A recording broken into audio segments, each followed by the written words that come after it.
Oh, look at that. We're live, everybody.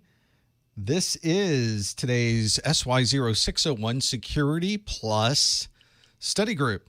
We've got lots and lots to go through. Let's see if I can get my headphones turned up so I can hear myself. Very nice. We got about 10 minutes before we get started. This is the pre-show, and then we'll do Security Plus. So let's check our cameras. Are there cameras up and running? Is this up? Yes, it is. That is not plugged in. So it turns out you have to plug these in for them to actually work. There has to be a video connection. It's not wireless. There we go. That's much better. Hey, chat room. How's everybody? That makes a little flashy flash. That looks good. That looks fine. Everything is now working. You would think I would have already had that running. I would have already checked the videos. Nope. Didn't do it. Now we're good. Now we're ready to go. I think. Let's do a quick check. We're recording down here. We're recording over here. And we're recording on the YouTube. So that works. Audio is up and running. Screens are here. I've got what I believe is the correct presentation on my screen here. One never knows until we're in it. So that's how it goes. We'll figure it out when we get to that point. Oh, it's the last study group of the month. We're doing Security Plus, and it's a day early.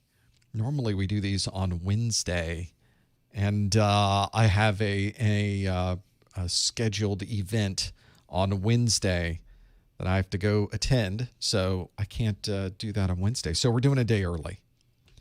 There's not much that can really move me out of my dates with when I lock them in, but every once in a while. That's why it's always good to check the calendar on the website. You never know when this is going to get changed around. I also put information in the Discord channel, so you're able to see the Discord announcements and when the next event is going to be.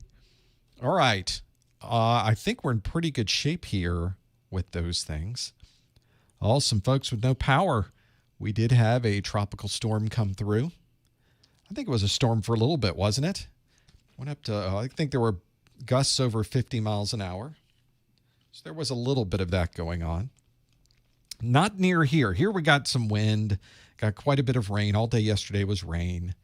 But here at the studio, we didn't get really any lightning, no thunder, no significant wind. I don't think we did not lose power. We did not lose internet. So that was great. Basically, came out of that one very, very nice. Didn't have much of a problem on that one. So, oh, we got 601 on Thursday. Jake's ready. Jake's getting those final checks in. Gotta have it. Gotta have it. Yeah, it's going to, we're going to miss the next one going through. Let's look at the National Hurricane Center. You can look over my shoulder. So we've got Fred just came through. Grace is heading away from me. I'm based in Florida. So Grace is heading to Mexico. Grace is going to be a hurricane by the time it hits Mexico. Holy cow. So they gotta get that. The link to Discord is professormesser.com/Discord. That's easy, isn't it? It's also on my website. If you go to professormesser.com, there's a bunch of social media icons at the top. It's the last one. So you got a couple links you can go with to figure it out. And then we've also got another active storm in the Atlantic. Henri. Where's Henri? Let's see where he is. He's way up here. I think he's moving out to sea, though. He is. He's heading to Iceland. Heading to my folks in the UK. Work through those. Well, this is great. So it looks like at least for the next week or so, I don't have to worry too much about tropical storms. The tropical cyclones.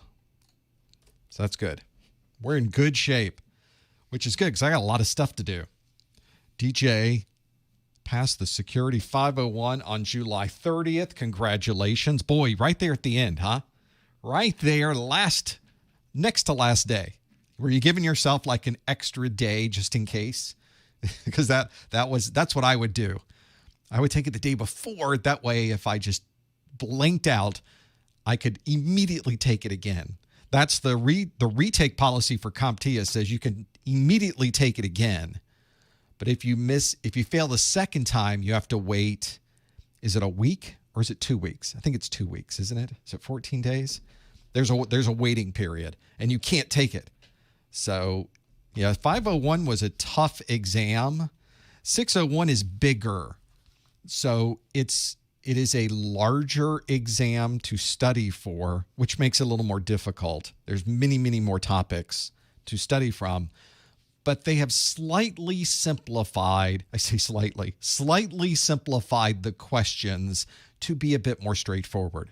For anyone that took the 501, it was an English test. You had to really read through the questions. A reading comprehension exam. 601, I've noticed the questions are very much more straightforward. I won't say very straightforward, but instead of having 4 or 5 sentences in a paragraph, they really limit it to 2 or 3 sentences, which I think is the right feel. It's the right cadence, it seems, for something like this. There's no reason to make it complicated. Plus, you have a lot of people taking this exam where English is not necessarily their first language, and the exam becomes more complicated than the content that's on the exam, which is not what you want to do either. And I think they got that feedback and they adjusted, and I really like what they've done with the 601 questions. I'm feeling pretty good about those. So 601, although it's larger, there's more things to study. I think the questions on the exam are a little more succinct and straightforward, and you should be able to, there's not as much fluff. You can kind of focus in on what you need to know, how you need to answer it, and then keep it moving. So that's how it'll work. Well, if your Security Plus is going to expire in 2 years, you don't have to take the exam again. In fact, I recommend you do not take the exam again. I recommend you either collect CEUs. Probably what most people will be doing is taking the CertMaster CE. You can, boom, just do, and you're finished. We haven't even started Anonymous One with the $20 donation in the chat. You're bringing it. Thank you so much. That's quite a generous donation as well, so I appreciate that. Thank you. That's really nice, and we haven't even officially started the stream yet, so I appreciate that. Thank you. It's one of those things I think that people taking the exam are trying to figure out what's going on and how to best approach this. So I think the 601 exam, we were all worried that the 601 exam being bigger with content would be just as hard with questions, and I don't think that's the case. I think it's just a lot you have to study. Just be ready to spend a little more time. Fernando says, happened to me, 501, was not able to finish it. Missed one question, still passed. Still nice to have the ESL option.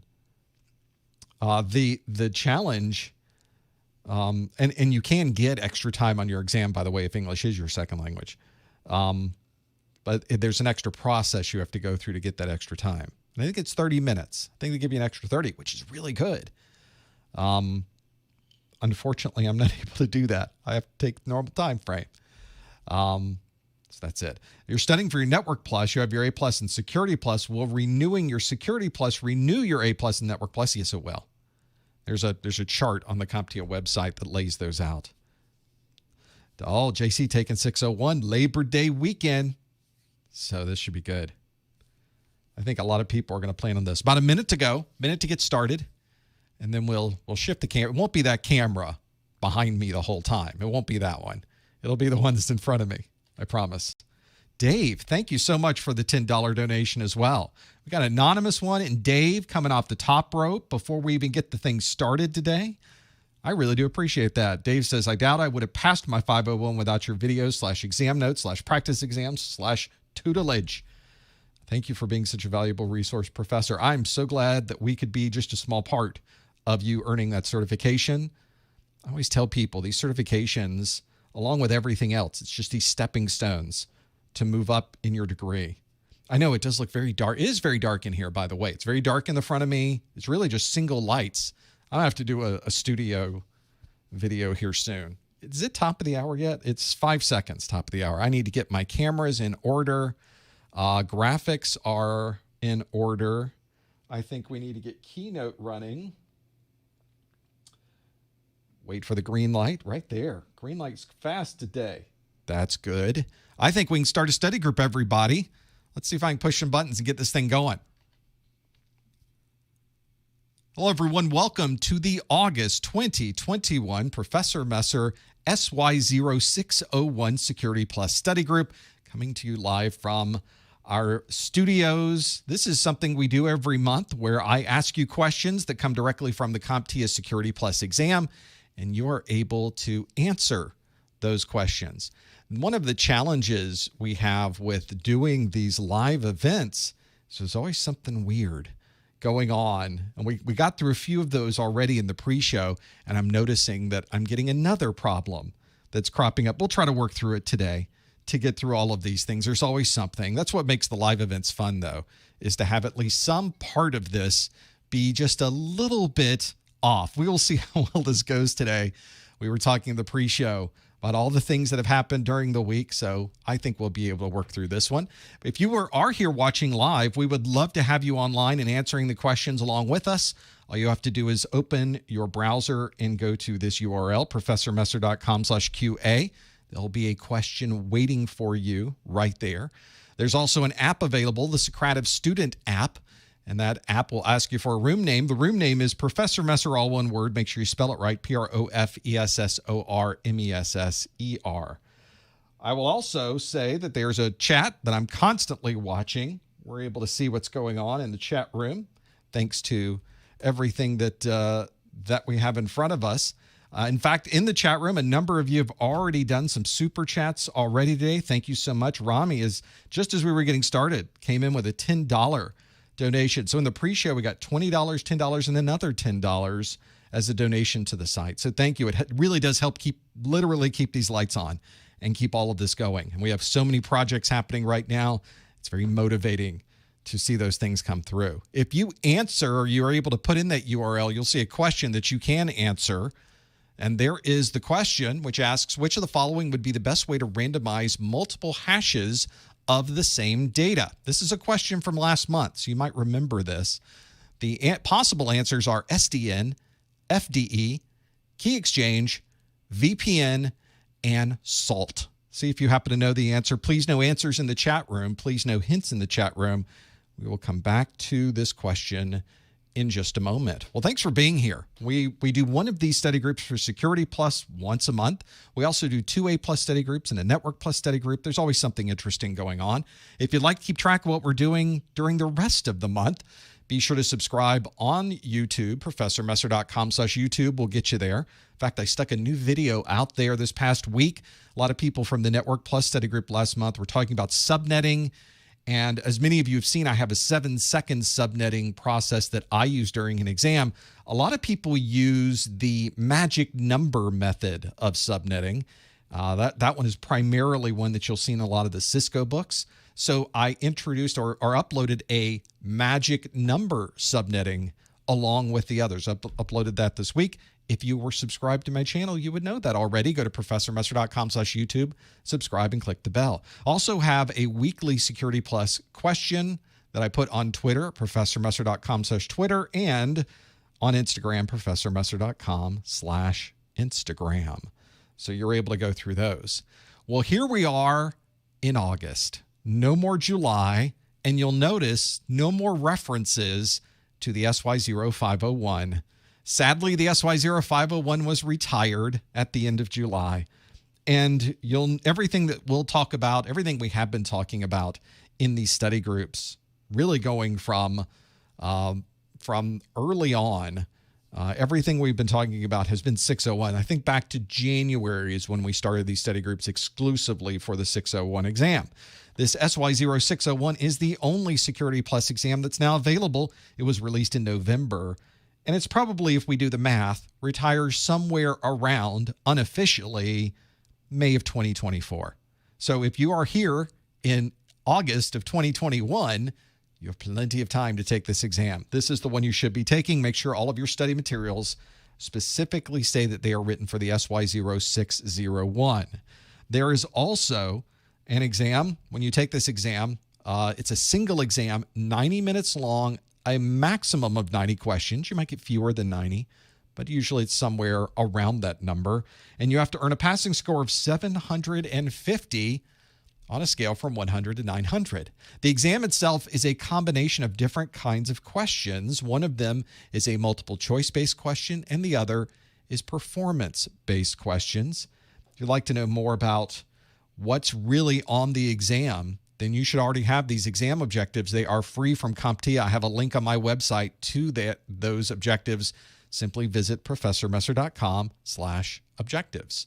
We also have our success bundle. Many of you have seen my practice exams. Many of you have seen my course notes.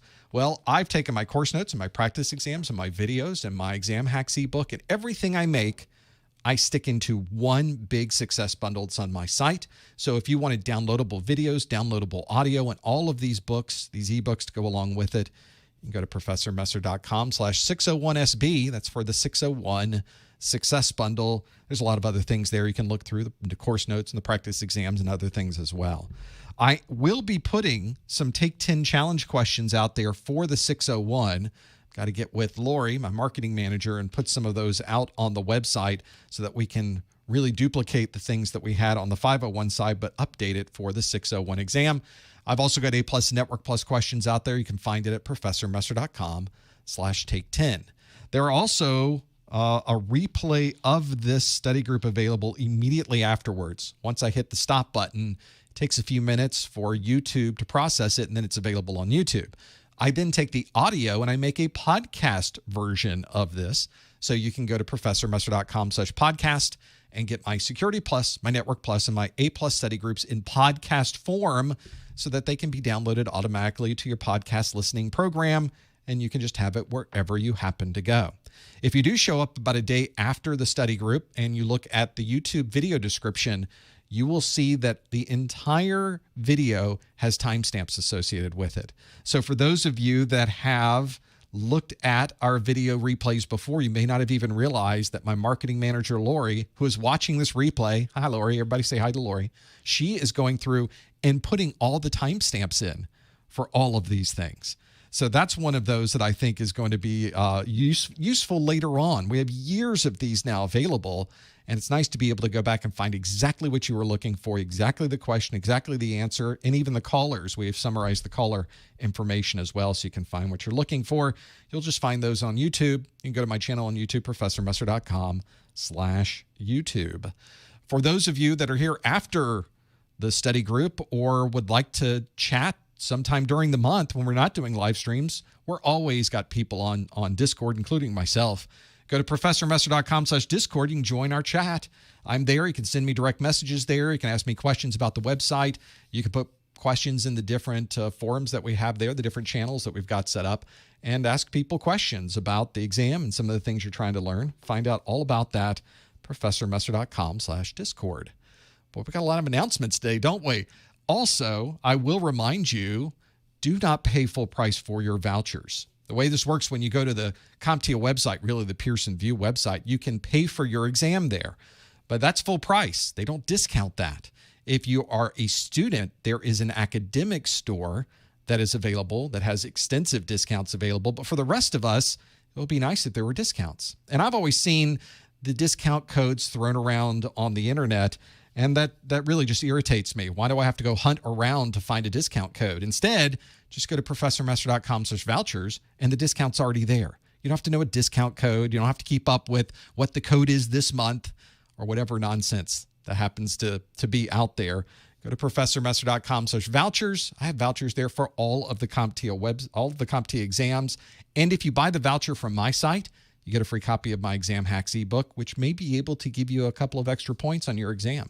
So this may be something that can ultimately help you pass your exam, not just buy the voucher at a discount. That's at professormesser.com/vouchers. Edwin in the chat room, thank you for the €20 donation. Edwin says, thanks to Professor Messer, got my A+, Network Plus, Security Plus, now working on Pen Test. I don't have any videos for Pen Test Plus. I need to make some, don't I? One of the best teachers. Well, thank you. That was very kind. Thank you, Edwin. Thanks for everything from my side as well. Back to you. I appreciate that. That €20 super chat. I love the super chat. Thanks for that.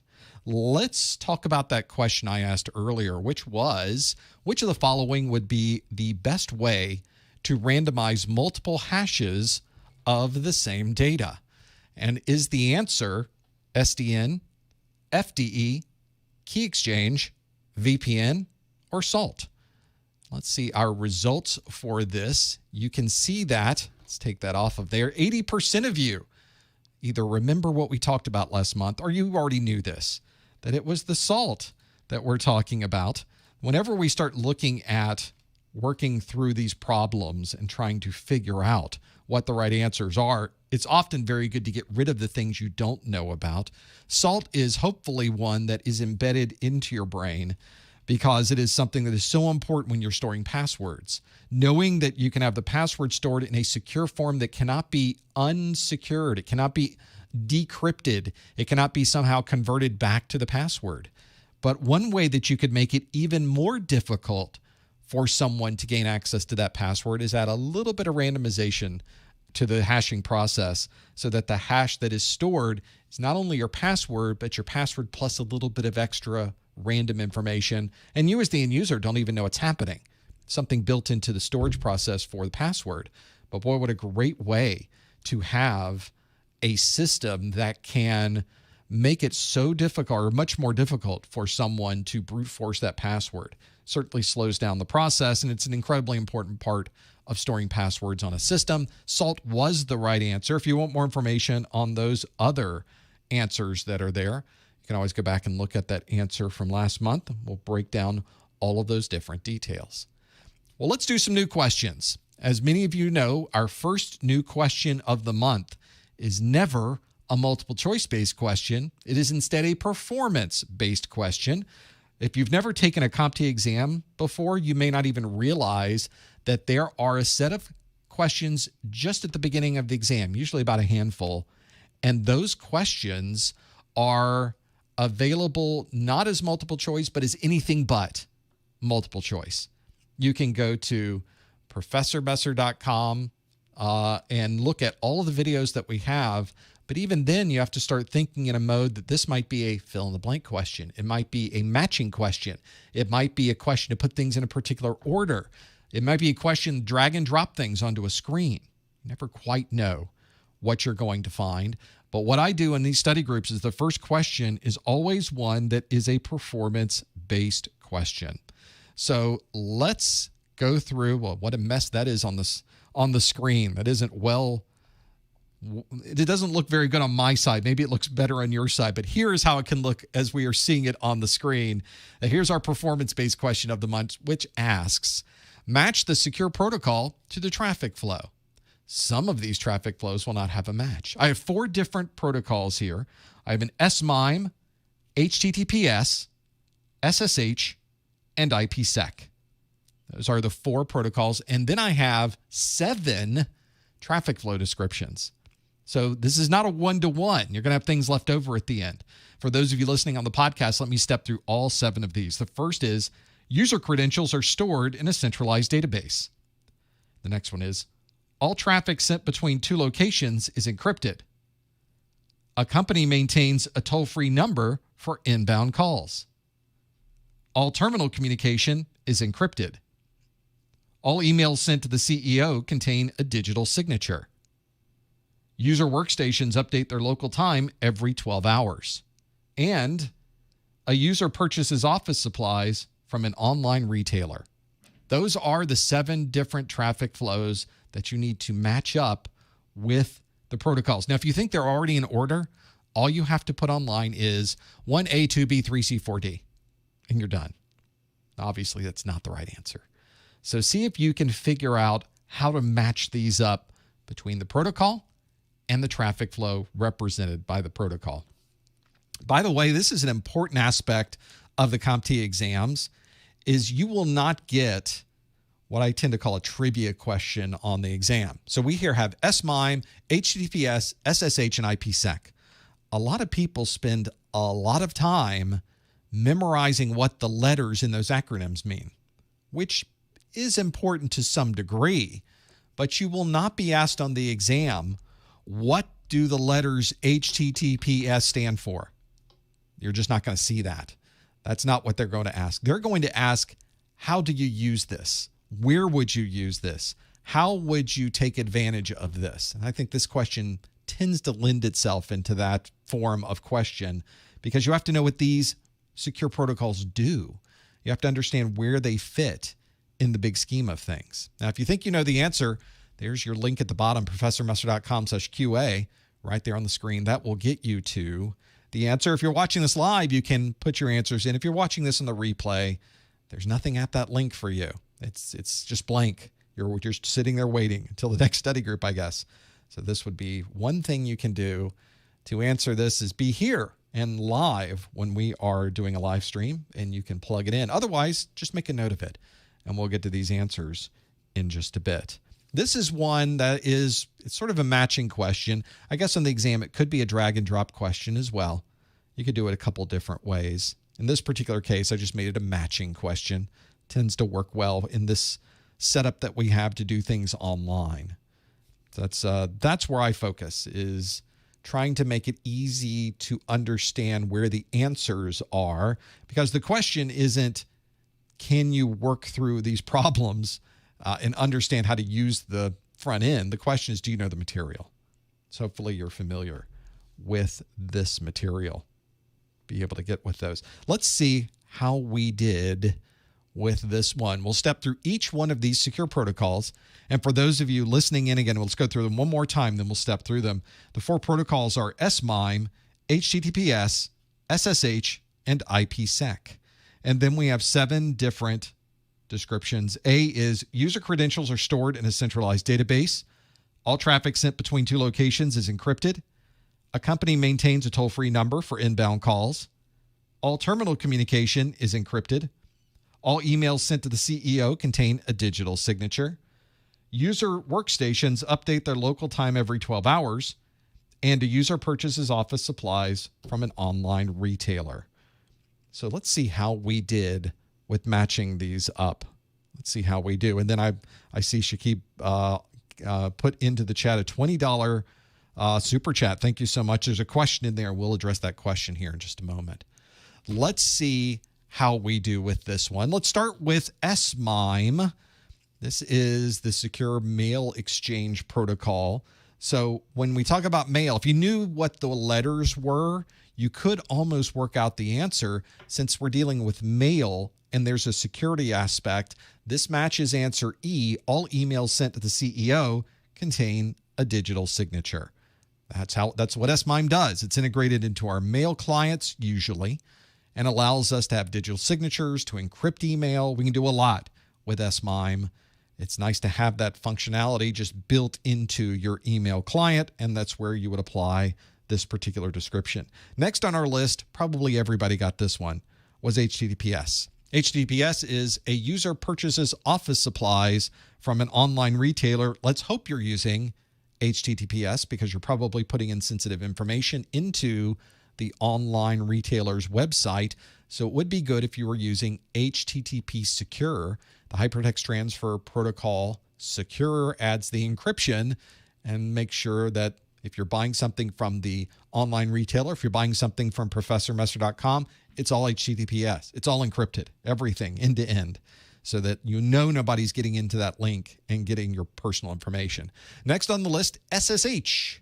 Hopefully you've used some SSH as you went through your Network Plus studies. SSH is all about encrypting the terminal communication.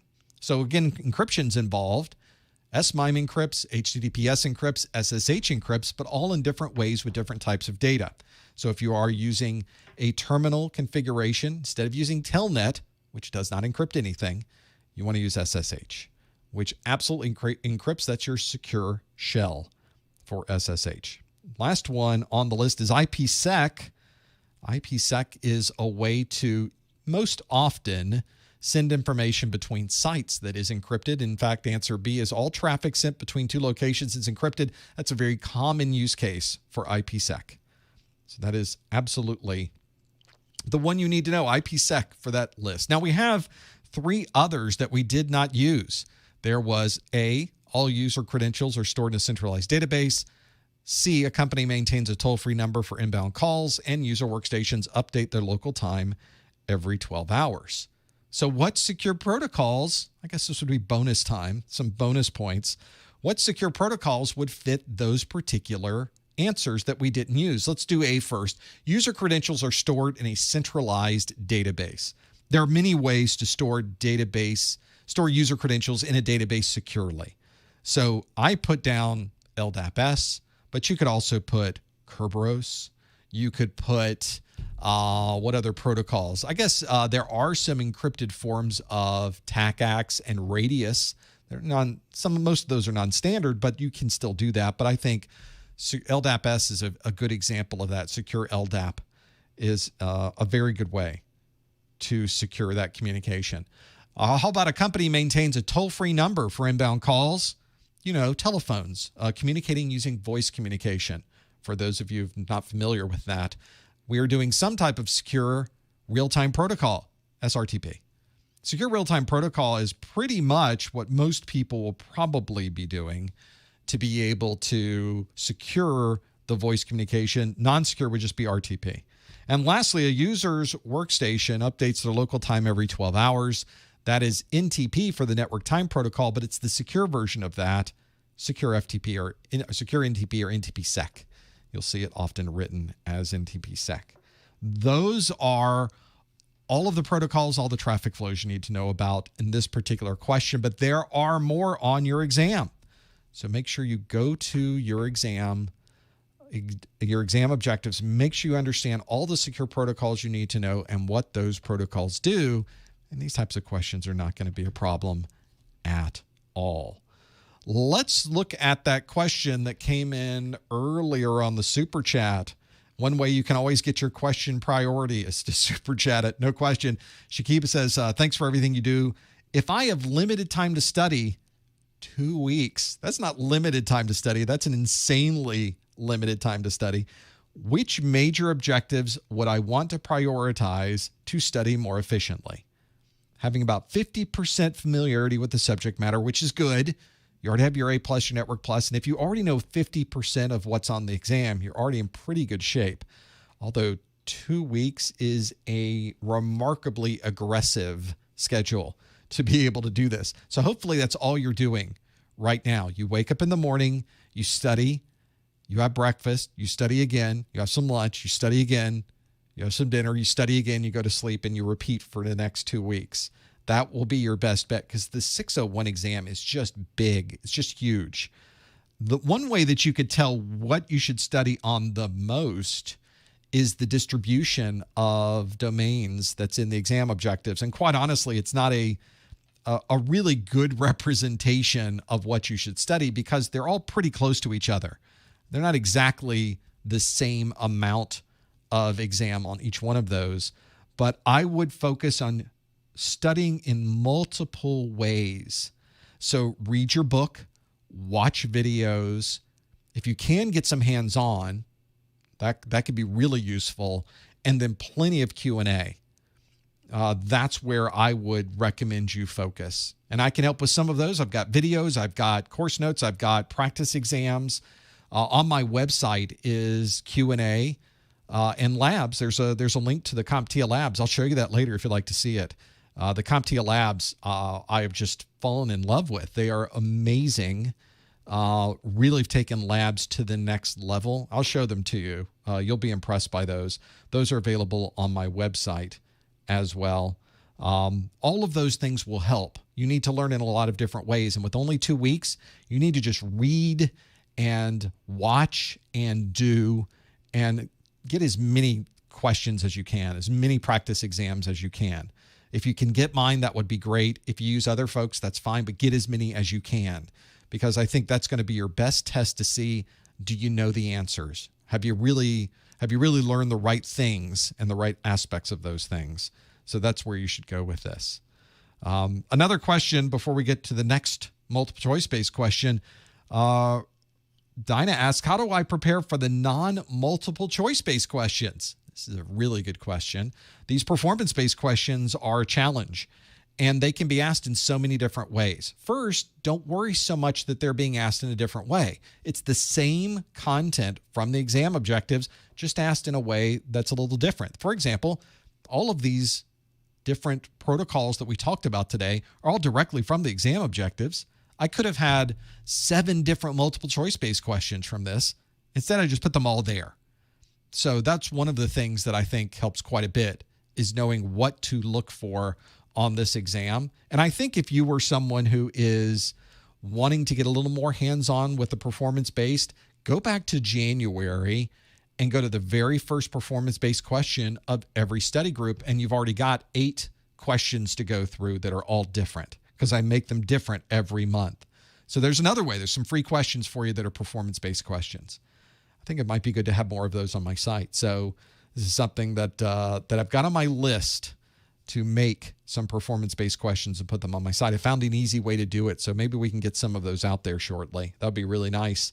But having the knowledge of the objectives is the most important part. How the questions are asked then won't matter, as long as you're very, very well prepared for the content. They can ask the question however they want. You already know the answer because you know all of the exam objectives.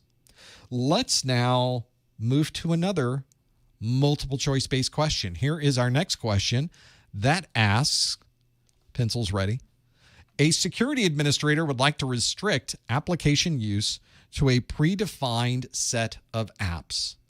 Which of the following would best describe this security type? Is it, not this graphic, is it deny list, quarantine, DLP, approved list, or segmentation? A security administrator would like to restrict application use to a predefined set of apps. Which of the following would best describe this security type? Is it deny list, quarantine, DLP, approved list, or segmentation? So you can find that answer, lock in your answer. Please no answers in the chat room. Instead, you want to go to the link that's on your page, professormesser.com/QA. Go right to that link and lock in your answer. The CompTIA labs are on my site. They are sadly not free, but they're really good. Let me see if I can, in fact, bring up a list here. Not free, but if you go to professormesser.com, we're just going to slide this over so you can see it. Under security training, there is, at the very bottom, security plus study recommendations. I have to now deal with my own ads on my site. I'm so sorry. And under these study resources, I have, of course, the official CompTIA study guide, but there is the official CompTIA Security Plus CertMaster labs. They're just phenomenal. That's what I'll show you later, but those are on my site as well. And what's the price on these? It's not full price. Like everything else, I put a discount in here. So normally they're $199, but on my site it's $169. If you buy them from the CompTIA site, it's $199. So there is a bit of a discount if you get them through there. And I give you information about exactly all of the labs that are on there. Plus, if you buy the labs from my site, you get my course notes for free. How about that? That's kind of nice. I should do an upgrade so that if you've already bought my course notes, you get even more of a discount. I will do that today. I will make an upgrade from your member login. You log into your member section if you've already bought my course notes. Later today, I'll put an upgrade in there so that you can have access to those. That might help you. A little bit on the monies. I like to give you at least a little bit of a discount when you go through those. Every little bit counts, right? So that's I will work on that. So give me until the end of the day and I'll get that one right. I promise. Let's go through this question. The question is, a security administrator would like to restrict application use to a predefined set of apps. Which of the following would best describe this security type? Is it deny list, quarantine, DLP, approved list, or segmentation? If we look at our results, you can see that 71% of you, it's a pretty big percentage, have said approved list. 18% say that's a denied list security type. 7% say segmentation is what you're doing there. 4% said DLP and 1% said quarantine. The application approval and deny lists are incredibly useful for application administrators that really want to lock down what people are able to do on your workstations, on your mobile devices. And it's a way that the philosophy, the personal security philosophy of your company can be applied to these devices. For example, you may want to create an approved list, which means nothing runs on this system unless you approve it first. So that means that you can specify a very particular set of applications, and only those applications would work. So that's one way to do it. The other philosophy is one that says, well, you can run pretty much anything you'd like except these particular things that we think are bad. That would be a deny list or a block list. Obviously, there's administrative overhead with each of these. You as the security administrator would be the one that would really have to be able to use this. But the approved list and the deny list is a very common way to set policies on what people can do on these systems. And it's something that you might not use either. Some organizations don't have allow lists or deny lists. They simply let you do whatever you want. So there's always an option. There's always a different way to do it. And if you did say approved list, that is exactly the right answer, because we are restricting the list to a predefined set of apps. That's a specific set of apps that we have already approved. If we were using a deny list, everything would be approved except certain things that we denied, which is not exactly what that question was asking for. 6% of you said segmentation. It's a very common way on mobile devices to manage data and applications. It effectively separates the mobile device into a work side and into a non-work side, your home side, I guess. You can also have that segmentation is really useful because if you leave the organization, they can delete their information and leave all of your personal information still on that device without any worries of any security concerns.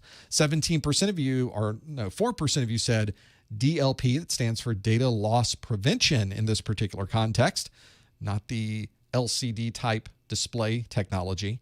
DLP really looks for personal or sensitive information being transferred across the network or stored on a system, and it can allow you to stop that information before it is sent across the network or out of your network. 1% of you said quarantine. Although quarantine is great for security, quarantine is used, or it is, to take anything suspicious and put it into an area of your system that is protected, that will not run, that you can then have a look at as a security administrator and see why is everything quarantined on the system? Why are these applications quarantined? Maybe there's a virus, malware, something unusual in that system, in that application, and it can be stopped right there. Didn't fool anybody with this question. 72% of you chose approved list, and that is the right answer. Got that one spot on. Let's do another question. I've got one.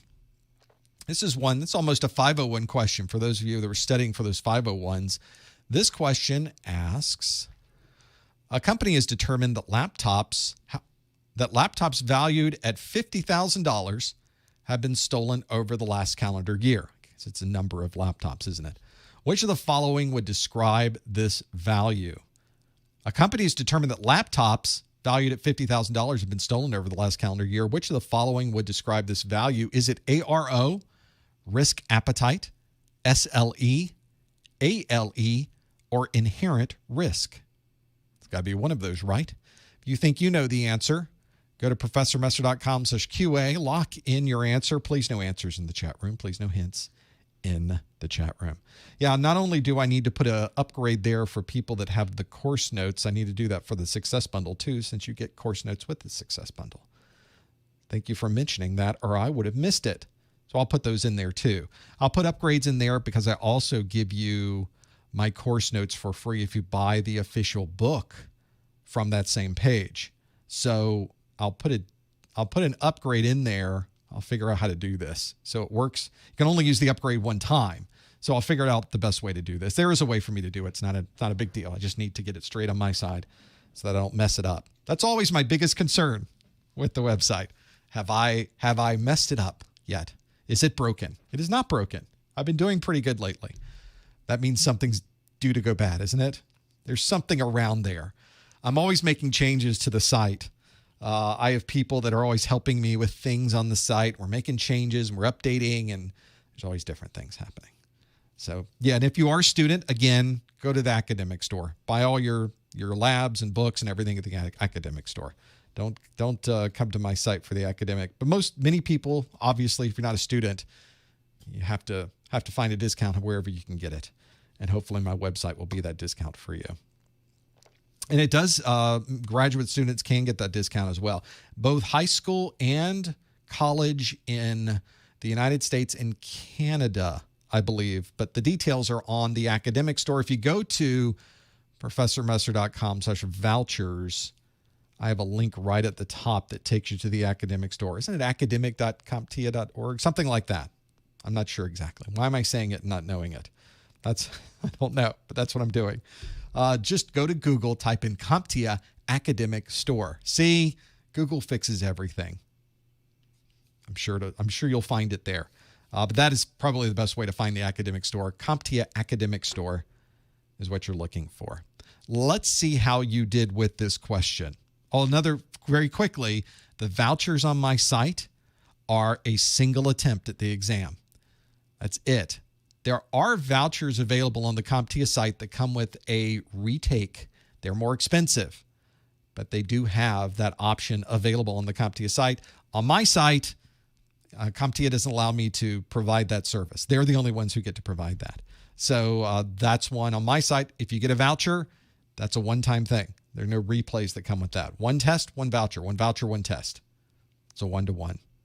And it's on the page. Make sure you read through those terms and conditions so you know all the details. And I didn't make them small print. They're regular print, so you can actually read them.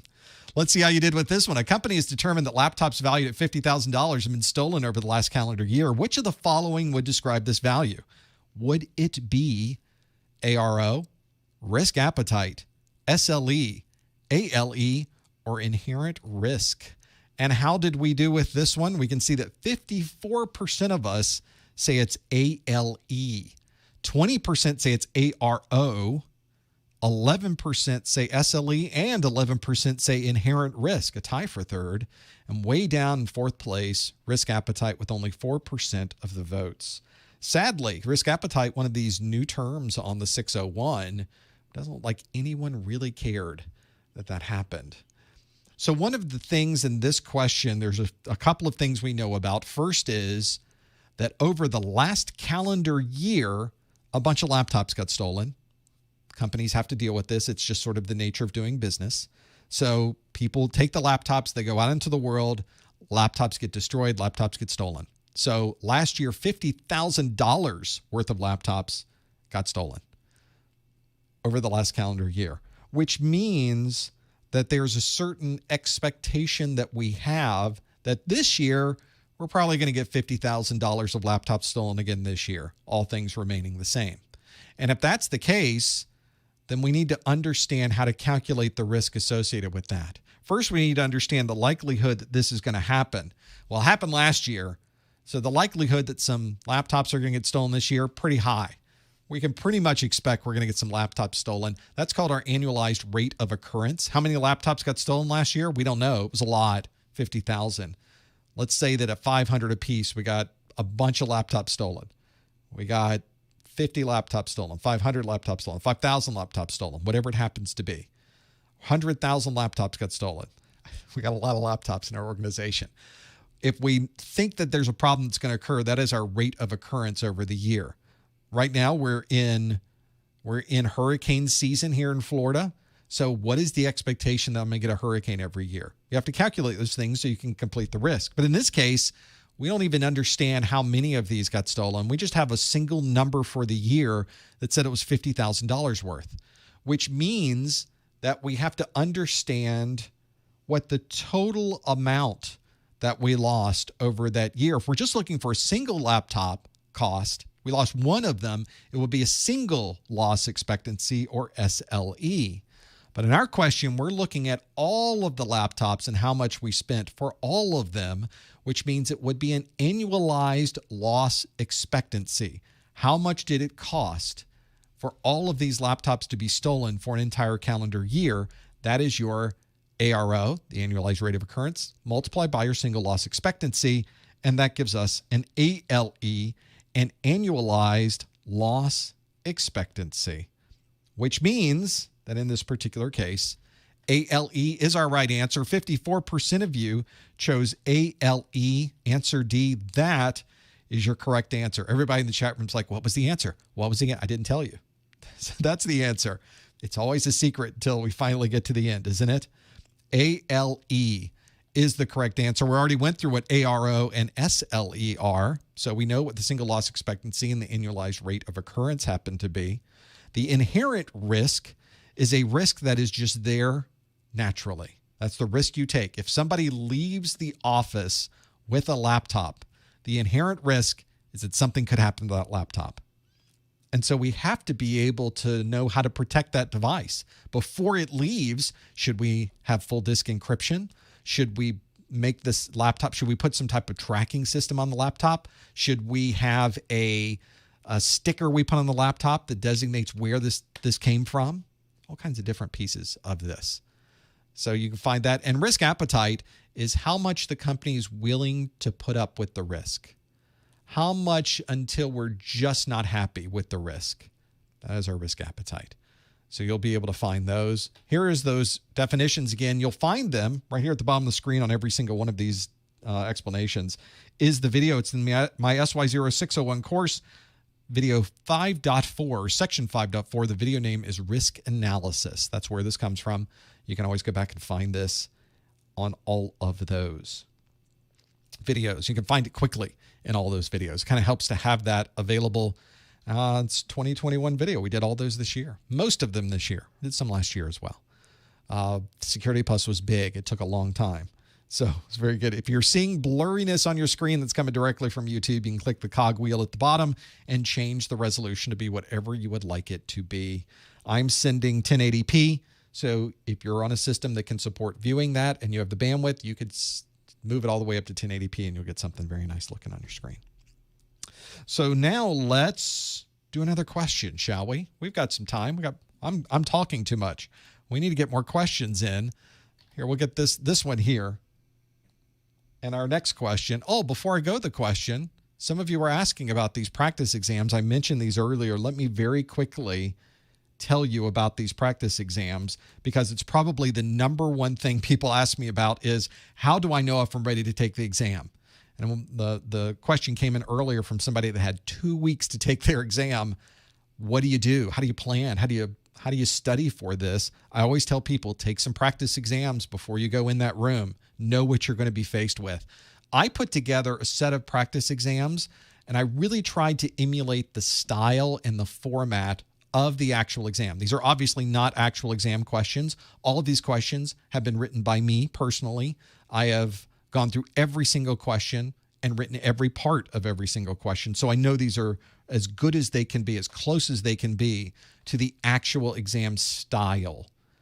If you're looking for something that can give you that feel, these are pretty close. I feel they're pretty close. Other people can tell you if they are or not. Well, you'd like to see one? Let's do one. Bonus question, everybody. This is my SY0-601 practice exam book. This is question A13, which asks, a CISO, which is a Chief Information Security Officer, that's your boss's boss's boss kind of thing, would like to decrease the response time when addressing security incidents. Unfortunately, the company does not have the budget to hire additional security engineers. Which of the following would assist the CISO with this requirement?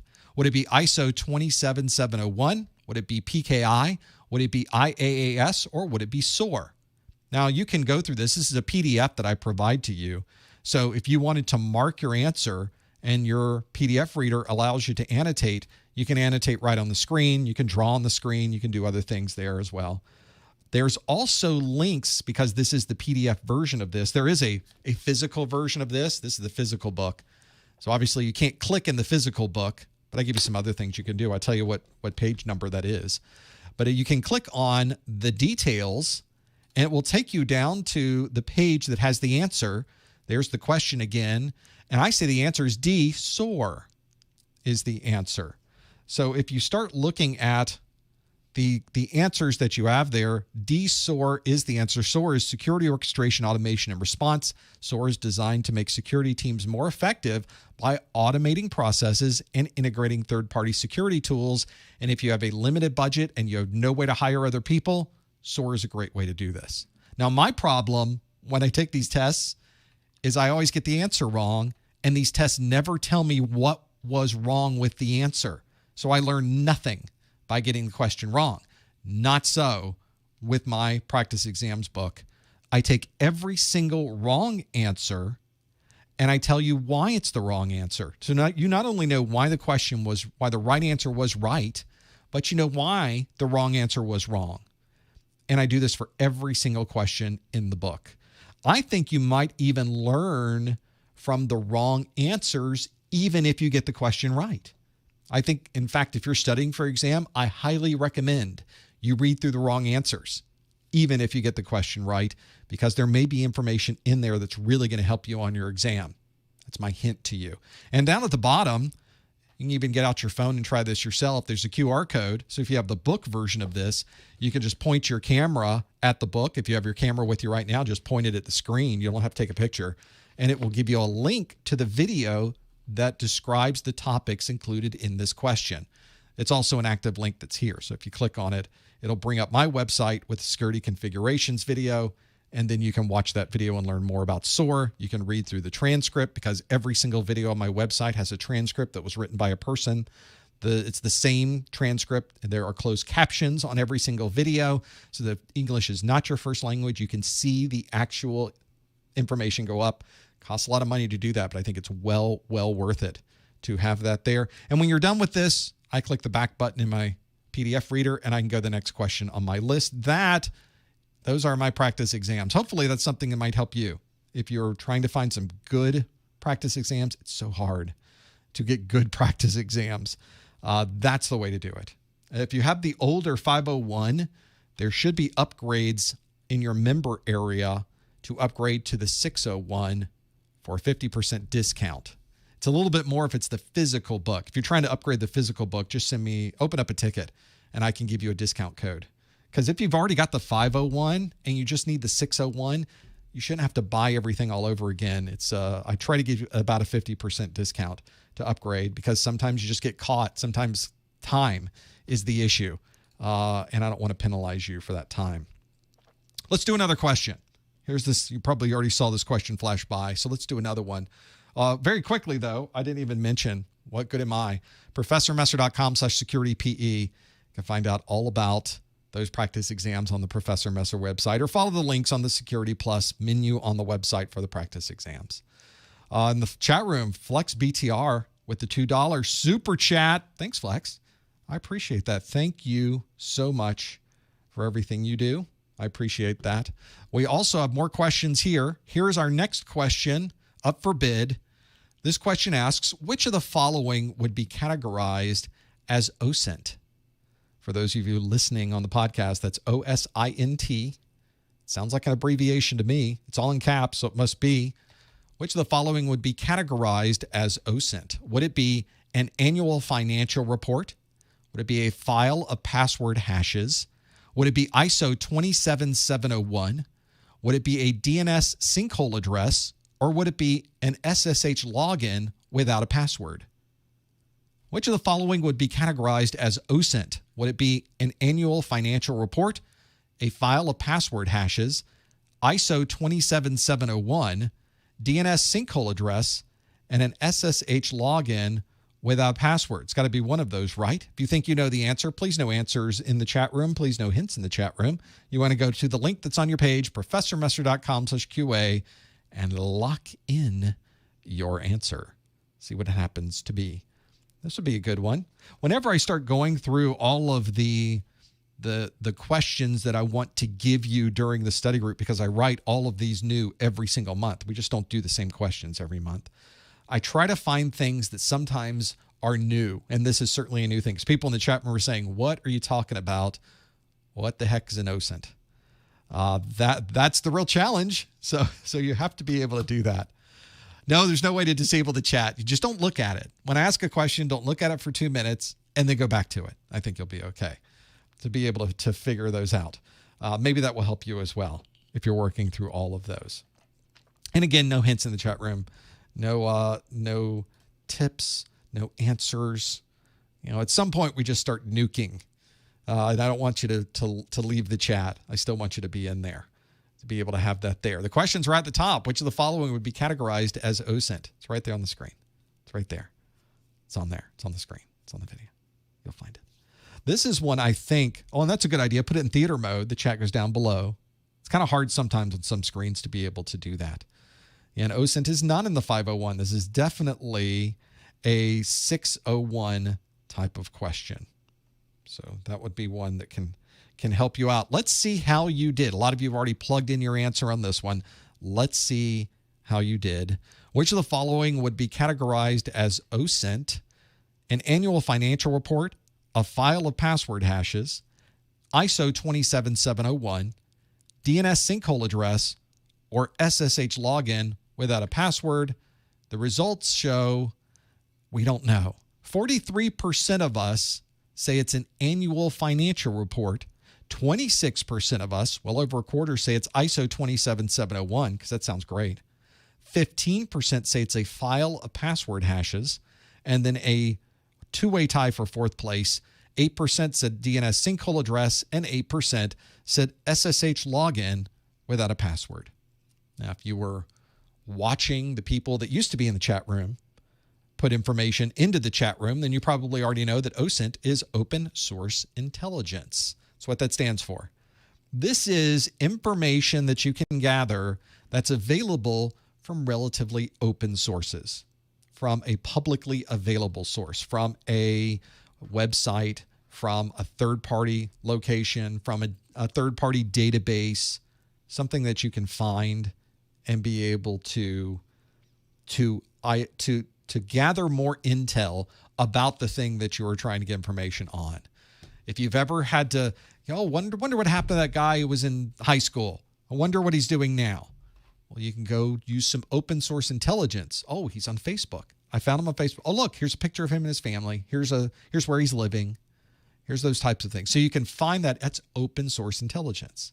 Now, when you're dealing with really working at a level where it is intelligence about a network, you have to go to some other places. So you may go to the internet, discussion groups, go to LinkedIn, go to government data like websites, or find commercial information like maps, like databases, or like financial reports. Because financial reports, if it's a public company, those financial reports have to be filed every quarter. They are public information. You can download those from, in the United States, the SEC website, Securities and Exchange Commission, and be able to see what any company is doing. I'm a private company, so you can't find my financial reports. You'd see there would be some moths flying out of the file. There would be something bad there. That's one you would run into. Financial reports, that's a great way to do it. And in fact, if you chose financial reports, the annual financial report, answer A, 44% of you chose that. That is absolutely correct. That is the correct answer. Now, what about these other answers? We have ISO 27701, the standards for 27701. These international standards are useful to know how to design, set up, and maintain a security infrastructure, but doesn't help you find open source information. So ISO 27701 does not fit this explanation. It sounded good, though, because OSINT's an abbreviation and ISO is an abbreviation. Why wouldn't that be the same? Of course it isn't. 15% of you said a file of password hashes. That should certainly not be public information. You should not find a file of password hashes anywhere publicly on the internet. That does not qualify as something that would commonly be categorized as OSINT.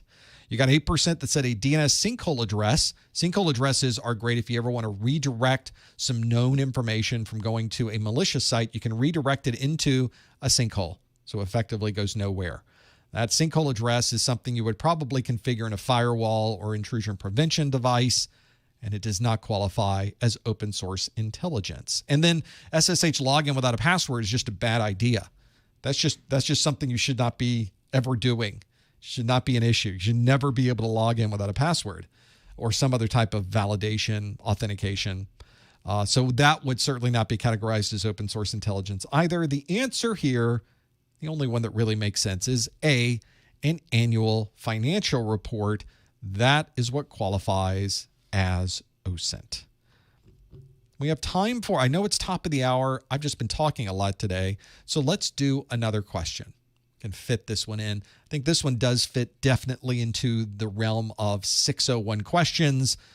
This question asks, which of the following would commonly be used for an IoT sensor located in the middle of a 40-acre pasture on a farm?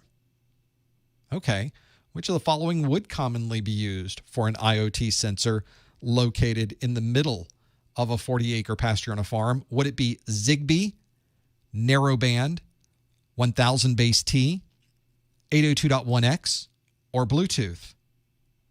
It's got to be one of these, right? Those are all real things, by the way. Which of the following would commonly be used for an IoT sensor located in the middle of a 40-acre pasture on a farm? Is it Zigbee, narrowband, 1000 base T, 802.1x, or Bluetooth? Lock in your answer. Go to professormester.com/QA and lock that in. Please no answers in the chat room. Please no hints in the chat room.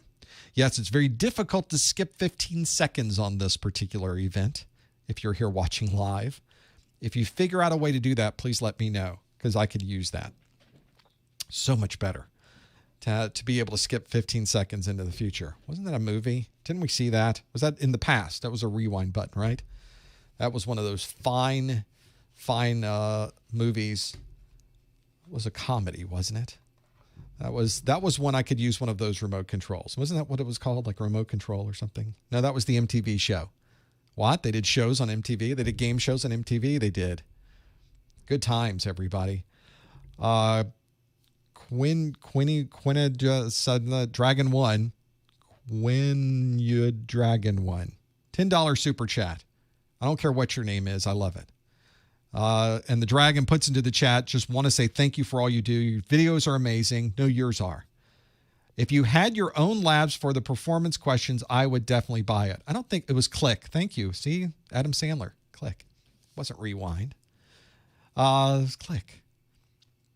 I don't plan on selling any labs for the performance questions. I was just going to put some out there. I mean, because I've always got the questions you can go through in the study group. You can always go back through the study groups and watch them. I was just trying to find a way to bring those out and make them immediately available so you wouldn't have to go to every single one of them. It was Bobby Boucher and the Water Boy, of course. Glad we got that straightened out. I'm glad that one we got all right. That could be a good one. This question, by the way, should be one you have to think about a little bit. Some of these things that I put as answers would definitely not be the right answer. Others are sort of on the edge of what you would do that. So, Dragon, I'm gonna put something out there on the website. I don't even necessarily think it should be something you buy. Maybe it would be, or maybe it would be included with the success bundle. I don't know yet. We'll figure it out. We'll get it in there. I figure since these things are already in the study groups, just making them available elsewhere would be kind of nice just to have. There's always advantages and disadvantages. So I want to make as much information available to as many people as I can. So we'll figure it out. Let's see how you did with this one. The question asked, which of the following would commonly be used for an IoT sensor located in the middle of a 40-acre pasture on a farm? Would that be Zigbee, narrowband, 1000 base T, 802.1x, or Bluetooth? And you answered, we show the results here, boom, 41% of you say you would use Zigbee, 20% say 802.1x, 19%, effectively a tie, same narrowband, 16%, sort of a tie, 1000 base T, it's a three-way tie for second, and then down at 5% is Bluetooth. So this is one where we do have to figure this out. 40% of you say it's Zigbee. If you're familiar with Zigbee, that is definitely an IoT technology, but it's a very short-range IoT technology. It's useful in your house, and it uses a mesh technology to be able to hop around from one part of the house to the other because the range is so small. If you're in a 40-acre pasture, you're never going to be able to hear Zigbee doing anything out there. And there's nothing to mesh to in the pasture, unless all the cows have Zigbee on them. Maybe that's what you would have. So Zigbee would not be your right answer. I think the one you should have chosen, or the one that's there, is narrowband. Narrowband allows you to communicate over what is a narrow range of frequencies. That's where the narrow part of narrowband comes from. But it can go, because it's using that smaller range, can communicate over a longer distance. And this allows you to of course, send data over a longer distance, but also use not as much frequency, which is sometimes a challenge for IoT. So if you have devices that are out in a facility somewhere, they're over a long distance, you often see this being used in oil fields. For those of you that are in Texas, Oklahoma, there's sensors out there and they communicate back in many different ways. But one of the ways you could do it is using narrowband technology to be able to do that. Uses very little power, communicates over a longer distance. That's the right answer. Narrowband is the right answer. That was answer B. 19% chose narrowband. And now you know why Zigbee would not have been the best answer given these 5 different choices. 1000 base T is a wired Ethernet technology. So you would have to run an Ethernet cable 40 acres out there and plug it in. Probably not what you want to do. If you've ever run an Ethernet cable anywhere outside, you know that's not easy. So not what you would want to use. Wireless would be much better. 802.1x refers to not, the X there is not a variable. We're not saying 802.10, 11, 12, 13, 14, which wouldn't make sense either. But 802.1x is a network authentication protocol, network authentication standard. It is commonly used to authenticate people with a type of control over who gets into the network. It has nothing to do with connecting an IoT sensor over a long distance. So that wouldn't work either. And then lastly, Bluetooth. Bluetooth kind of has the problem that Zigbee has with a limited distance. Only 5% of you chose that one. The answer here is answer B. Narrowband is what you would use. That's the choice I think you should use as well. In the chat room, Alan with the $19.99 super chat. Alan says, I am the IT goat. I appreciate that. And I appreciate the super chat as well. And the notice that you even wanted to put that there. I am so grateful. So thank you for that. I appreciate that. And I will keep it going. We will use that $19.99 and do even more of these crazy things that we are doing. Narrowband was the right answer here. 21% of you chose answer B. That's what you should use. I know we're at the top of the hour, but I've been talking so much. Let's do one more question. Let's fit this one in here since it is definitely a 601 question. The question asks, which of the following uses GCMP block cipher mode as the encryption method? Is it EAPTLS, WPS, WPA3, SFTP, or Radius Federation? Which of the following uses GCMP block cipher mode as the encryption method? Is it EAPTLS, WPS, WPA3, SFTP, or Radius Federation? If you think you know the answer, go to ProfessorMusser.com/QA. You can lock in your answer. Figure out where that is. It's got to be one of those, right? See if you happen to know what it is. No cheating, no Googling. You've got to figure it out. This is absolutely a 601 question. So be familiar with this. First, you have to know what this is, GCMP block cipher mode, and then you have to know how to apply that.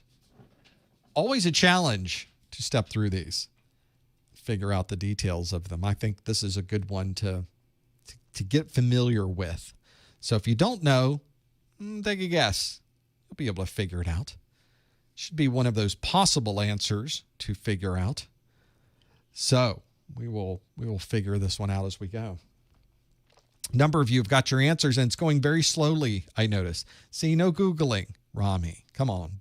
Come on, dude. No Googling. We don't want to Google it. You obviously don't have Google available in your exam. It's not an open book on the exam. You have to know everything. It has to be in your head. So that's one thing that's important. Also, you do have a digital whiteboard on your exam. So if you happen to know some of these things, you want to sort of type them in prior to your exam really getting going, or while you're in the middle of the exam, you can do that and be able to do that. Do they have Google implants that you can get in your head? Because that's kind of the only time I think I would maybe think about getting some type of implant. That would be useful. I could actually use that one. That'd be better than having a camera on your glasses, or I don't know. I think just having Google at your fingertips would be pretty nice. Let's see how you did with this one. Which of the following uses GCMP block cipher mode as the encryption method? Is it EAPTLS? Is it WPS? Is it WPA3? Is it SFTP? Or is it Radius Federation? We'll know. 36% said EAPTLS. 35% said WPA3. Effectively a tie for first. And then what is effectively a three-way tie for second between WPS, SFTP, and Radius Federation with 8, 9, and 12% respectively. Not respectfully, it's respective. Well, if this one, GCMP, didn't make your brain think about a particular set of protocols, then you may not have gotten this one right, because GCMP was introduced with WPA3. For those that are putting wireless encryption on your routers, on your access points, it's a great way to do that. Pardon me. I was trying to mute and change everything at the same time, and nothing happened. Nothing worked out there. I'm the worst production artist in getting that running. Pardon me. So we have WPA3. 36% of you chose that, and that would make sense because GCMP block cipher mode, the Galois counter mode protocol.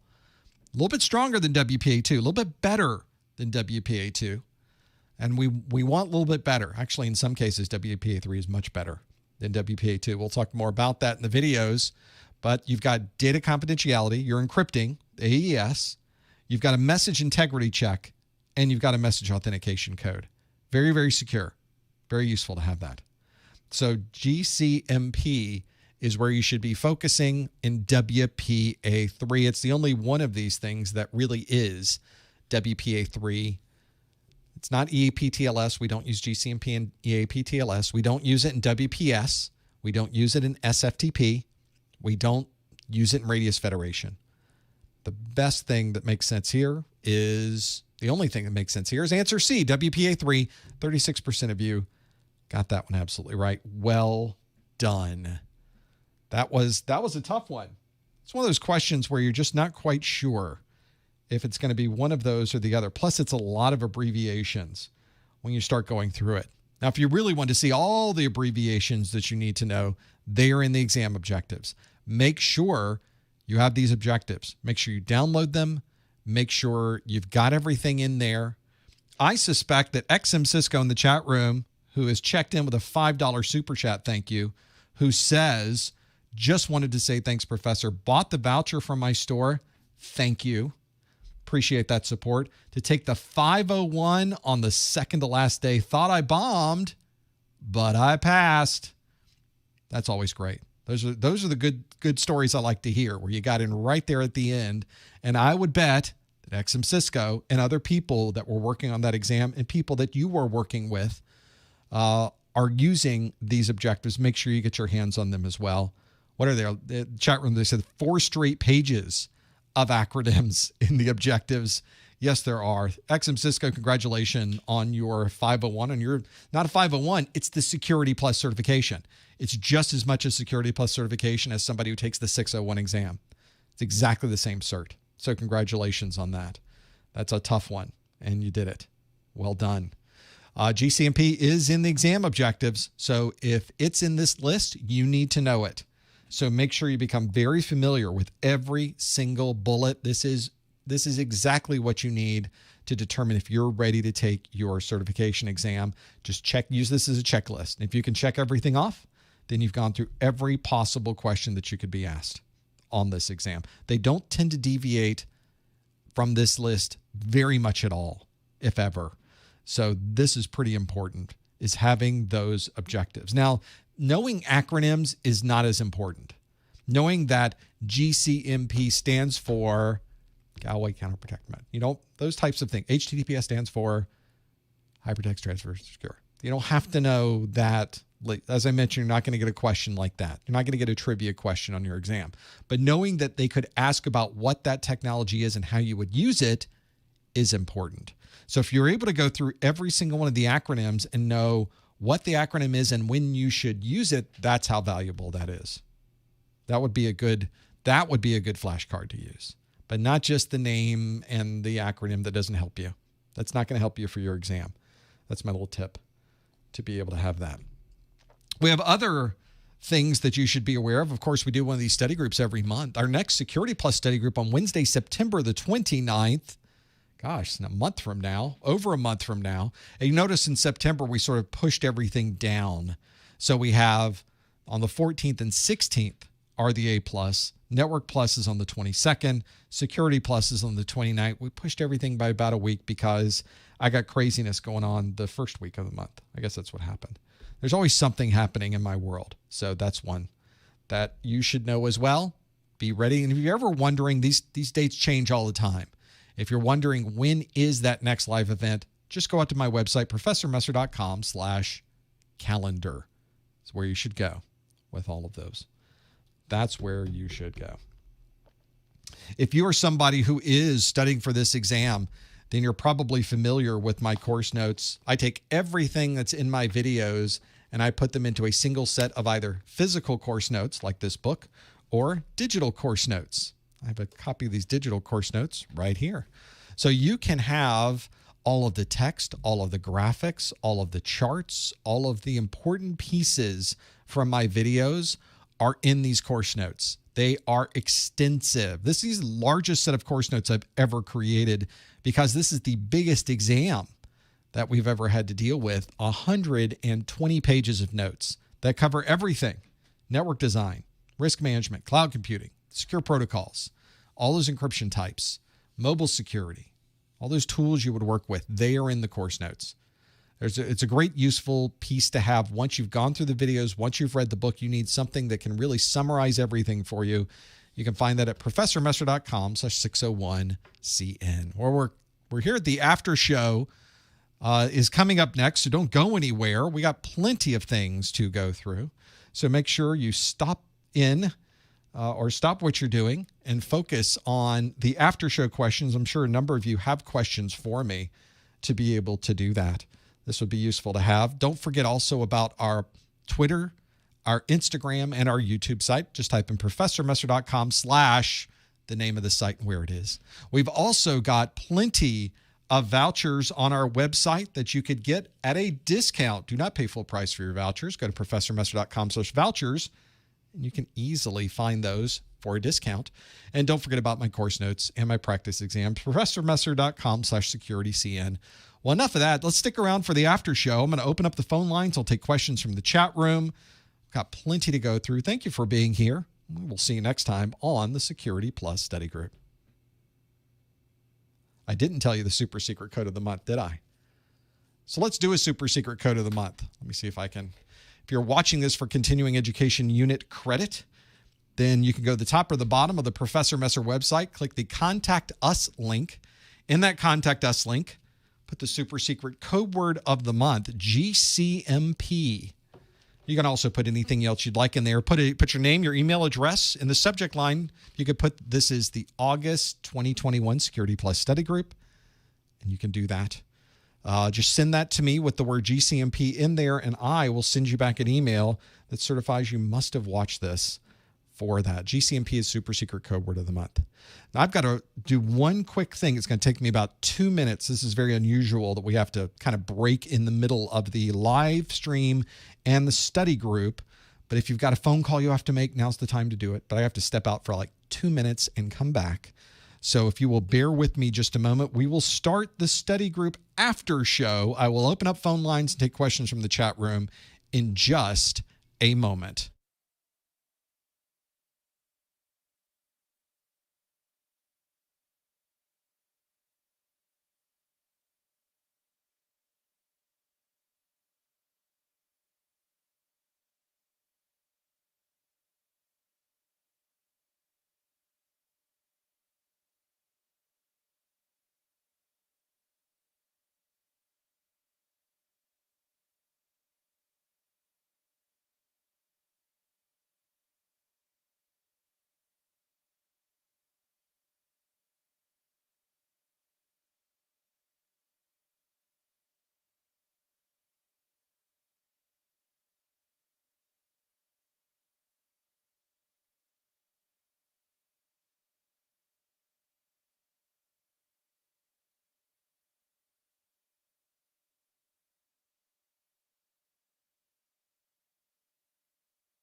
Okay, let's get the after show going, everybody.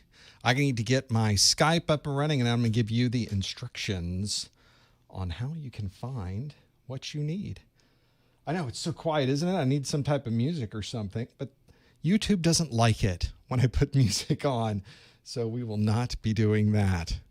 It's one of those things that they get you there. So if you are here, I'm going to bring up my call-in front end. We'll be taking questions from the chat room, but this is the part of the show where I don't prepare anything. There's no work to be done for this one. All the hard work on my side is already done. So I have plenty of time to sit back and answer questions from you. I need to change some of my graphics around so that you can get the right numbers. There they are. And if you'll bear with me a moment, I'm going to call into my own show. Wow, can I really do that? I've got some new features on my call in I need to work on where it can call me. Wouldn't that be nice? Oh, I can't even hear it because I don't have my headphones on. Hold on, everybody. I'm like, why is it so quiet? I can't really hear anything. Oh, that's because I don't have headphones on. Thank you for indulging me a moment. We don't usually cut away from our study groups. We usually just keep things going, but that's the thing about a live event. You never know what could be happening. Let's now call into my own show. Let's try that again and call in. There it is. Thanks everyone for bearing with me as I get this up and running. There we go. And I'll type in some special numbers on my side, and the nice lady will say, enter your 6-digit PIN. I will do that. And if I do that, Welcome, Professor Messer. Well, thanks, nice lady. That means that I am online, and that means you can be online. Not with that graphic, you're not. How about with that one? There's the number. It's a toll-free number in the continental United States. A toll-free number, 855-785-RJ45. That number, without the words in there, without the crazy letters, 855-785-7545. Call that from anywhere in the U.S., toll-free number. You can also call that number from outside of the continental U.S. if you use Skype, because it's a toll-free number and you can use Skype minutes without having to pay anything. They're absolutely free. No Skype minutes required. Just put a +1 at the beginning. That's the country code. +1, 855-785-7545. Some folks are already calling in. Thank you for holding. We'll take a couple questions from the chat room to be able to have that there. That's one of the reasons, by the way, people are saying, you put some copyright-free music on here. Guess what? It doesn't matter. YouTube will take you down anyway. I have music that I have properly licensed and used to have music on my videos, and it created such problems in the U.S. and internationally for no good reason. The music was nice to have, but it didn't make or break the videos, so I just removed it. You'll notice all the videos for the last, 10 years, no music, and that's why. And I don't have to worry about it. And you get to see the videos whenever I post them. It won't be taken down. You're not going to have a problem seeing it in different countries. It works great. So that's why. It's pretty useful. How are the performance-based questions marked on the test? For example, would the one I showed be all or nothing, or could you get partial credit? CompTIA has on their website a frequently asked questions about the exam, and their frequently asked questions say that they can occasionally give multiple choice or performance-based questions partial credit. Actually, they didn't say what kind of questions. They just said sometimes they can give partial credit. Sometimes they can't. They won't give partial credit. Effectively, it was a non-answer. But it does tell us that it's possible that you could get partial credit. So that is the important part, is that on questions like that one, where I think it tends to lend itself towards earning partial credit, I think that's true. I think that would be useful. So see if you can I would say most of the ones I do could probably give partial credit. I would bet they do on the exam as well. Multiple choice, probably not. Multiple choice, they probably don't give partial credit. So it just depends on your scenario and what you're working with. Another question and a $2 super chat question. So you do get a little bit higher priority when you do a super chat because, there's money involved. The question, though, asked, can you give a brief summary of the 601 changes? Well, there is no brief summary of the 601 changes. There are extensive summaries of the 601 changes. In the 601 objectives, there is an extensive amount of change. So I will give you kind of a visual summary, if you will, over the 601 objectives.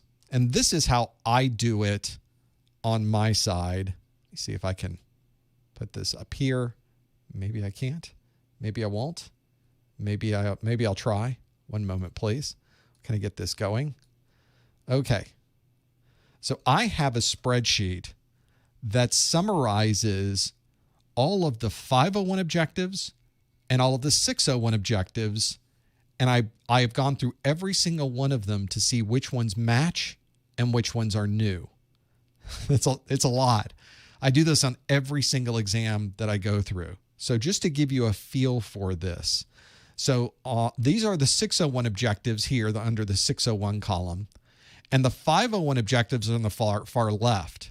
So for example, under section domain 1.0, section 1.1, compare and contrast different types of social engineering techniques. The first one on the list is phishing. Well, phishing was also on the 501 exam, except it was number 1.2 on the 501 exam. Then there was smishing, was the second objective from the 601 exam objectives. Smishing was not on the 501, so that's a new topic. So everywhere you see yellow is a new topic. I'm just going to scroll through. There's section 1.3. If it's something that was removed, there's been different versions prior to you getting your hands on the objectives. I get an early release version of the objectives, so sometimes they change a little bit when you finally see them. So I make a note in here that says that changed. It was removed or changed or whatever. Sometimes they rename things. Sometimes they just, and it's still the same thing. It's just a different name. But you can see all the yellow. Every time you see yellow, that means there's a lot of work that I have to do. So there was a lot of yellow. Half of this exam is brand new. And it's a bigger exam. So that's a lot of content on here.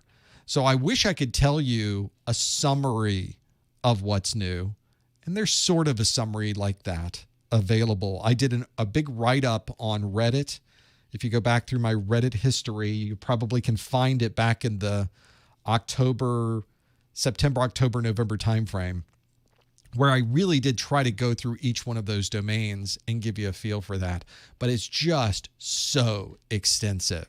The differences are so vast and so different than the 501 that I really could not make an update or a one-to-one description of those. So that's the problem with that, is it's just too hard to do. How focused is it on things like Nmap and the modifiers that go with the command? Practically not focused on it at all. I mean, you need to know what Nmap is. Maybe if you were able to do a simple Nmap scan so you could understand the features of Nmap, that would be useful. But you don't have to know. You're not going to get a scenario where somebody says, perform an Nmap scan with a version check and an operating system scan. You don't have to know how to do that. That's too much. That's way out scope for the exam. That's why. That's why what you have to know is what is Nmap? How would Nmap work? When would you use Nmap? What features does Nmap provide? So you don't necessarily have to know how to use those features, but you have to know that they're in there. And at that point, you're good on the Security Plus exam. So that's where that's coming from. Chat room showing a lot of love today. Walter with a $5 super chat. Not even a question. Walter just says, here's $5. Thank you so much. We appreciate that. And Brad B also in the chat room with a $10 super chat. You guys are so nice. You're way too nice. Thank you for these donations.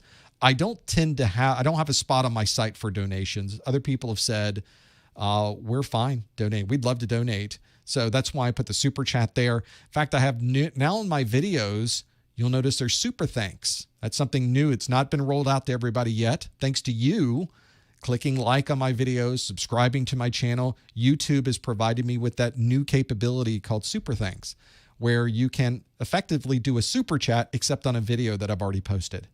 And it just says thanks at the bottom. You can click on that, do a similar thing. So I like to also give you something for your money. So if you want to come to my site and get course notes or get something else, you can do that. But I love the $5 and $10 donations too. So we really appreciate it. And it does go a very long way to keeping this craziness going. There's all kinds of things coming up, and this helps to pay for some of those things. So it does help quite a bit. Let's go to the phone lines. Make sure we've potted up here. And we're going to go to Colorado Springs, the 719 area code. We're going to click that button, and it's going to go beep. I promise it will. If I click it, it's not clicking. I don't know what's going on. Let me refresh. Let me turn it off and back on again. Let me refresh the page. It's not even refreshing. Am I even here anymore? Are we even working? But that is not working at all. Wow. Okay. Let's try it again. Let me see if I can get back into this site. I think the site's down. I think the site I use for my phone calls is not working. Wireshark is mentioned in the exam. Oh, site can't be reached. Is anything working on my internet? Is my DNS not working on this machine? We're going to go to a different page to get to Call In Studio and manage it. For some reason, not working from a laptop over there. So I'm going to host it here on this machine, and we'll go back to the calls to the 719 area code. Hi, caller. What's your name? Where are you calling from? Hey, Professor Messer. This is Dr. Green from Colorado Springs. Hey, Dr. Green from Colorado Springs. How are you, sir?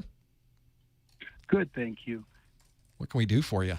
So, I wanted to ask a question. I'm a professor at a community college, and I teach this. And I'm running a study hall for free this year for students. I just passed the 601 exam. Oh, good for you. Do you have any good references to practice for the performance-based questions? I took the exam and didn't have time to answer either one of those three questions, and I wanted to see if I could help my students prepare for it. It is one of the most frustrating and challenging parts of this exam because you have no idea what you're going to be faced with on these performance-based questions. There's not a lot of very good sources for these performance-based questions. I try to do these in my videos, in my live streams, because a lot of folks would like to be able to get at least a feel for what these questions are like, but there's no reference other than from CompTIA directly. If you were to get CompTIA's their CertMaster Learn or their CertMaster Practice, which are the CertMaster Learn is kind of a full-blown learning environment that you wouldn't even need a book. You just go straight to learn it. It kind of has everything that a book has in it. It has practice questions in it, and it has performance-based questions in it. That's one place you can go for things like that. CompTIA also has a set of practice exams online that they sell called CertMaster Practice. And I'm told, I haven't gone through the Security Plus. I was going to do that this weekend and go through their CertMaster Practice because it has performance-based questions in there as well. So what I've tried to do in that first new question of every study group is to have a performance-based question so that people can get a feel for it. But it's very, very hard to find kind of a good practice because even though you can get a feel for drag and drop and matching and fill in the blank, I don't think they ask fill in the blank on Security Plus, but drag and drop and matching and maybe putting things in a particular order from highest to lowest or fastest to slowest, those are things you can kind of expect. But on the Security Plus exam, I think even it was January or February, we did one on our study group that was, he had a map of a network And then there were questions about how to configure a firewall to allow or not allow certain traffic to traverse the network. I think that's a pretty good practice question. But would you see that on your exam? You might, or you might not. That's sort of the part that's of the exam that's a challenge. You know you're going to get multiple choice-based questions. You know what those are like. You know that you'll get 4 options to choose from, and the style and the function of those is something that most people are familiar with. But the performance-based questions are much more involved. They require you to pull from a lot of different disciplines into a single question, and it's more about what you know rather than really what you're doing on the screen. We all can drag and drop. We all know how to put things in order. It's really more about trying to understand what they're asking, and it's hard to write a question for that because the questions that I would write may or may not represent the actual question you would see on the exam. I think the best thing you can do, and what I've done, is to give people the same style, or at least get them in the mode of answering a question in a way that is not multiple choice. And by doing that, you can get people to kind of think a little bit more outside of the box. I think that's the important part of this. These performance-based questions have been around for years. But if you're jumping into the exam for the first time, you have no idea they're there, they could really throw a wrench into the entire process. Some people spend way too much time on them and not leave enough time for the multiple choice. Some people see that the first 3 or 4 questions are like this, and they think the whole exam is going to be that way, and it isn't. It really is helpful to get people trained up on what to expect, just as it's important to get them trained on what the content of the exam happens to be. So I think that's where I would tell people is maybe go from a free perspective. You can go to my previous study groups. Those are performance-based questions. You can go to third-party sources like CompTIA. They have products that have the performance-based questions in them. And if you're in a school, you might have access to those either at a very low cost or even no cost, depending on your relationship with CompTIA. Those might be useful as well. Maybe you can get some ideas from those. I know that doesn't give you a lot of options, but it's really the only ones that I can think of off the top of my head that might be available to you, Dr. Green. Thank you. And that was a good answer, by the way, Professor Messer, because when I took it, a couple of the CertMaster questions were similar, but I needed to be able to put together study halls like you do on yours, where we can discuss the answers and we can go over all the different parts. Like one of the questions that I got was, what's the difference between the control mechanisms, like management versus technical versus some of the other controls? And I was trying to figure out how I could introduce that to my students, but still leave it in a performance-based environment. And so I did use CertMaster to build them, but I still use a lot of your sessions to kind of talk through the questions. I even think I did one that was a performance-based question one of these previous months. That was one like that. It was more of a matching, or really it was more of a fill in the blank or drag and drop, if you will, where I put down a number of scenarios and I said, which one of these control mechanisms fit? Is it administrative, managerial? Is it physical? Is it, you can go through all the list of those and kind of drag and drop into the different configs. And you could make 20 scenarios like that, just have people start dragging and dropping into it until they're just sick of it. But it is difficult, and I have to struggle with this every month, is how do I take a question or a topic that's in a multiple choice based form, or it's just in the exam objectives? How do you twist that into something that would be performance based without really knowing how CompTIA is going to ask on their exam? So it's a challenge. I think as we go further into this year and more people take the exam and we get a little more intel about how things are going, I think we can kind of focus in on particular styles of questions. But that's why I kind of mix it up on my study group so that people can try drag and drop. They can build firewall rules. They can work through scenarios of things that are on that they're trying to use. And I've got others like working at the command line. That's something that you might have to do on your exam. Those are available too. So all of that in my study groups can be helpful. And maybe you can maybe you could steal some of that, or at least use that as something that can help spark an idea in your brain, and you can apply it towards something online that people might be able to use.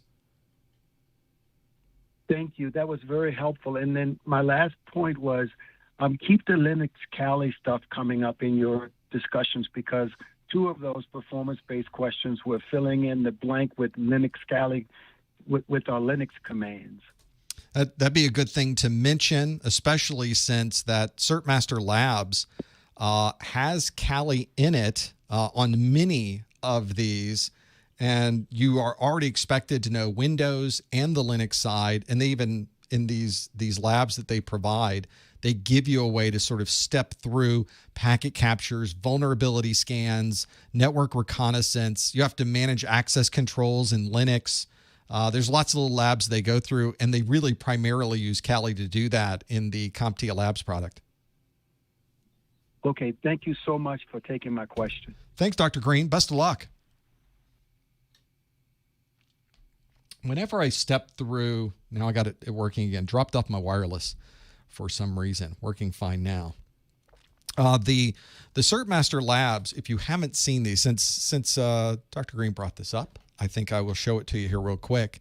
This is the site with all the labs on it that I was running through, scanning and identifying network nodes, intercepting and interpreting network traffic with packet sniffing tools, analyzing the results of a credential vulnerability scan, installing, using, and blocking malware. It just goes on and on and on. I'm scrolling down and scrolling. There's a lot of labs here. You'll be doing labs for a while on these practice labs. You can see it's just hours and hours and hours of labs to be able to step through. I was getting one started up. I thought I was. Did I not? There it is. So I've got one. It's using actual virtual machines. So it's spinning up real systems. So you don't have to know how to set up a machine. You don't have to run an operating system. You don't have to run this on your own machine. You just open a browser. And what's nice is you can go outside the scope of the lab. If you're wondering, well, what would happen if I did this? You can go do that. It's not on Rails. It's not emulating the environment. It is virtualizing an operating system. So you've got a lot of flexibility. But one of the things I found impressive of the CompTIA Labs is that it's just so well written. It's kind of hard to see because my head's in the way. Let me move my head out of the way because you don't need that. So what you have on one side is the actual virtualized system, and the other side is, in this case, scanning and identifying network nodes and how to work through it. Let's start the lab. One of the interesting things about this is got links in the description. This isn't just static text, is that you can click on things and it will move you between the virtual machine that you need to be in. And if it's a Windows VM, you can actually click the text and it types it in so you don't have to type it, which I think is really nice. So this brings up a Kali distribution on the PT1 Kali VM. Sign in as root using password as the password. So I have to be able to type properly. So let's type that in. Sign in as root, and then it's capital PA $, $, wake up in the morning feeling like I need to log into Kali. And here we are. And it tells me from the top bar, select the terminal emulator icon, because now we're in Kali now. We can do anything we want in here and run any of these things that we would like to do. I would like to use the terminal emulator. It tells me to click that terminal emulator icon. There I am. Type ifconfig. So now I'm using this lab. I'm running through the lab, and I can step through the lab, by the way, and I can check off as I go. Yep, I did that. Yep, I did that. Run the IP command to display the same information using the newer IP tool, IPA. IPA, yep, and similar view using the IP. That worked good. I'm going to check. Yep, did that one. What is the IP address for the ETH0 adapter of the PT1 Kali Linux virtual machine? And I have to put it in dotted decimal format. So they're asking you for feedback on the lab. So you have to figure out what you typed in. And I think the ETH0, there it is, ETH0. And the MAC address is here. I don't want the MAC address. I want the IP address, 10.1.0.192. We're going to try that and see if I got it right. 10.1.0.192, and I click the score button, and it says correct. Fantastic. These are CertMaster labs. These are the labs that I have that I recommend on my site, because a number of people said, I can do labs myself. I can run my own Kali on my system, but sometimes you just want something that could run these labs without you having to worry about typing any of these things in. So I have that in my Safari. Let me bring up my dashboard here of these. So on the Professor Messer website, under the Security Plus Training, under Security Plus Study Recommendations, once I close my video, the ad there, it's down here. It's the official CompTIA Security Plus CertMaster labs. And as I mentioned, in fact, that looks like what we were just doing with that same lab. As I mentioned, those are also discounted on my site. So if you go to the CompTIA website, they're $199. If you come to my site, they're $169. And even less if you're a student, go to the academic CompTIA store. That's what it's called, not student store, the academic store. And they're available there for even less. So don't buy it from my site if you're a student. But if you're not a student, that might be helpful to have at least a discount on those. And they're really good. I've got a list of all the labs on the site so you can see what's there. And if you buy them from my site and not CompTIA, get my course notes for free. So why pay for the course notes? Just get the whole thing and you get those for free. So they're out there, and I get that and send you the code. And you just log in with your browser, and that's my overview of the labs. I was very impressed not only with the labs are good. Labs are very good. But I was also really impressed with how well they're written.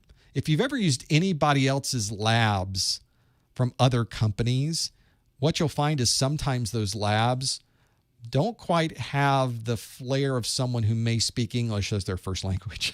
Am I being nice about that? That's our challenge. But I really like the way these are written. They're written. I'm very particular about that. If you've read through my course notes, you've read through my books, my practice exams, you know I'm really particular about the language. So this is one of those examples where I can really appreciate that somebody spent a lot of time going through this and really have really understood what they need to know as far as the language is concerned. So it's just high quality stuff. I wouldn't put it on my site if it wasn't high quality. So I'll put that, just give you that disclaimer too. And if you purchase from my site, all of that effort of you getting your labs, the free course notes, they all go back to keeping the site running too. So it's a great way to support ProfessorMesser.com too. Let's go back to the phone lines, and then there's some more questions that have come up. That price that's on there is US dollars.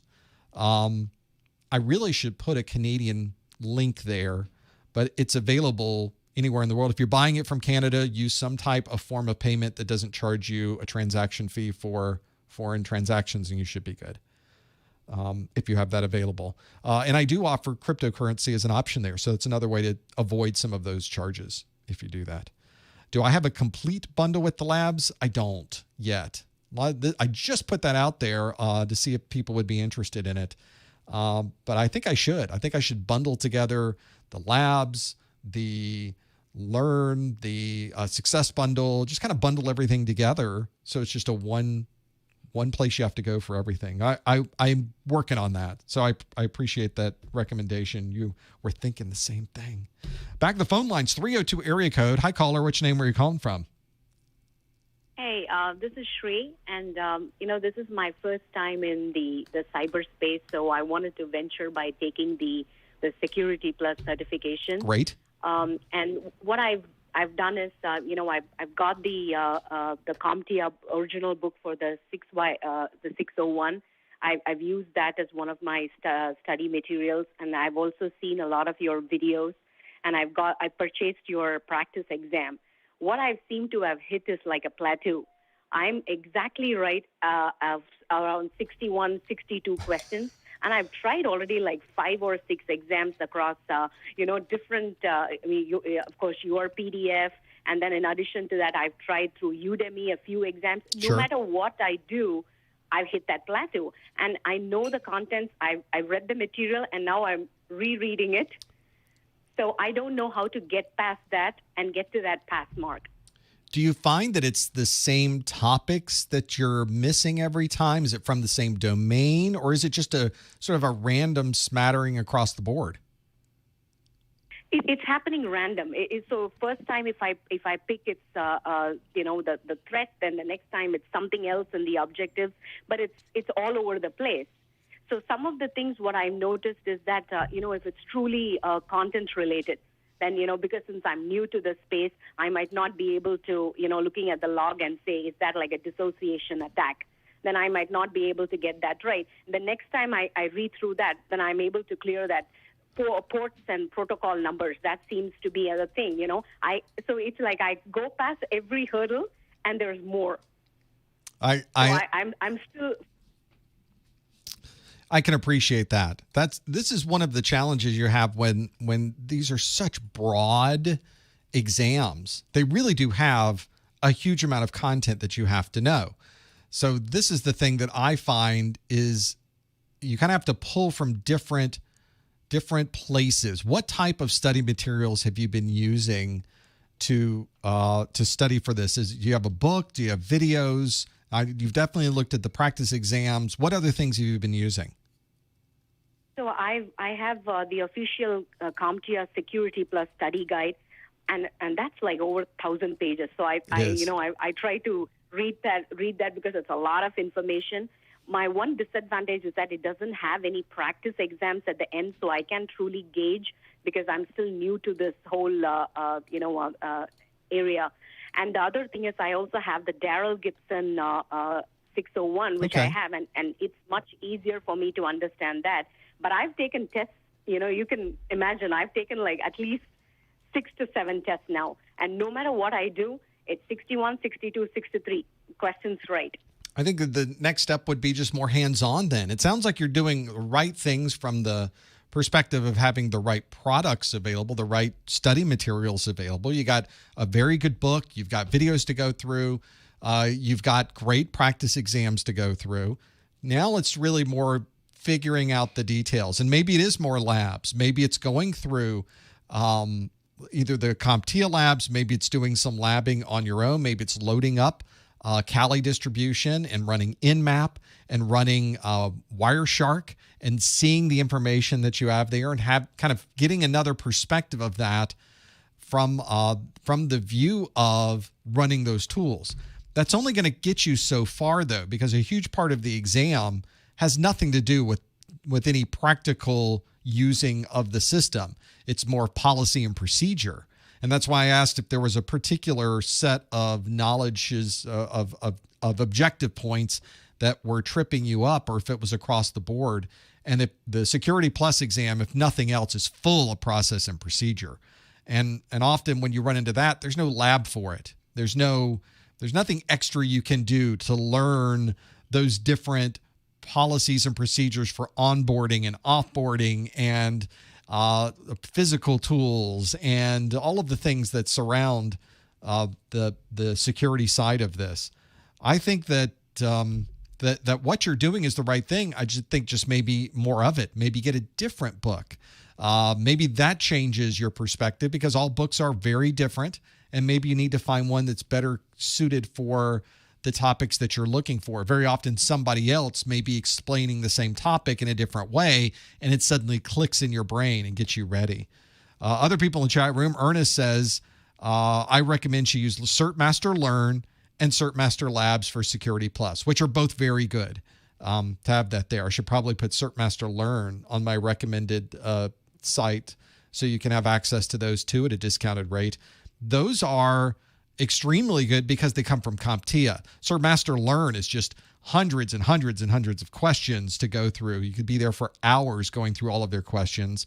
And you've already seen the CertMaster Labs, obviously hours of labs to go through too.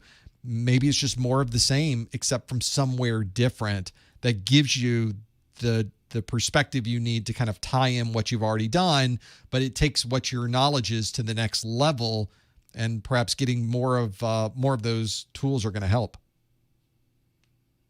Okay. And also, by taking these multiple tests, and I'm still scoring around that range of 68 to 70, does that truly relate that if I do now go and take the exam, that's going to be the range I'm going to get? Or will the exam be a little bit more easier? Well, we don't know exactly how they score the exam. It's a mystery. CompTIA doesn't share that with anybody. We use percentages when we're doing practice exams because that's really all we have. But we do know on the actual exam, some questions are worth more than other questions. How much more? We don't know. What questions are they? We don't know. How many of them are different than the others? We don't know. We just have no idea. If we're not doing it on the practice exams, though, it means we haven't learned everything we need to learn in the books and the videos and the hands-on. Other people in the chat room have said, Anonymous One says the Mike Myers books were a huge help to them. Other people, Connor in the chat room says taking notes while watching the videos and being able to recall what you did helps. I know a lot of people that like to take their own notes because they feel that it's taking everything they're writing down and kind of burning it into their brain a little bit better, which is great. That's another great way to do it. And understanding those pieces may give you that extra edge you need to take it up to about 80% or better on your practice exams, which I think is really where most people should be focusing. Okay, thank you so much. I wish I could give you more advice, but I think it's just more of the same. You're doing all the right things, just do more of them. And I think if you focus on the books and the videos and what you do prior to taking the tests, I think you'll be in really good shape. Okay, thank you, Messer. Best of luck. That's frustrating, though. I've been there and going through that. There's one certification exam I had to take 3 times to finally pass it.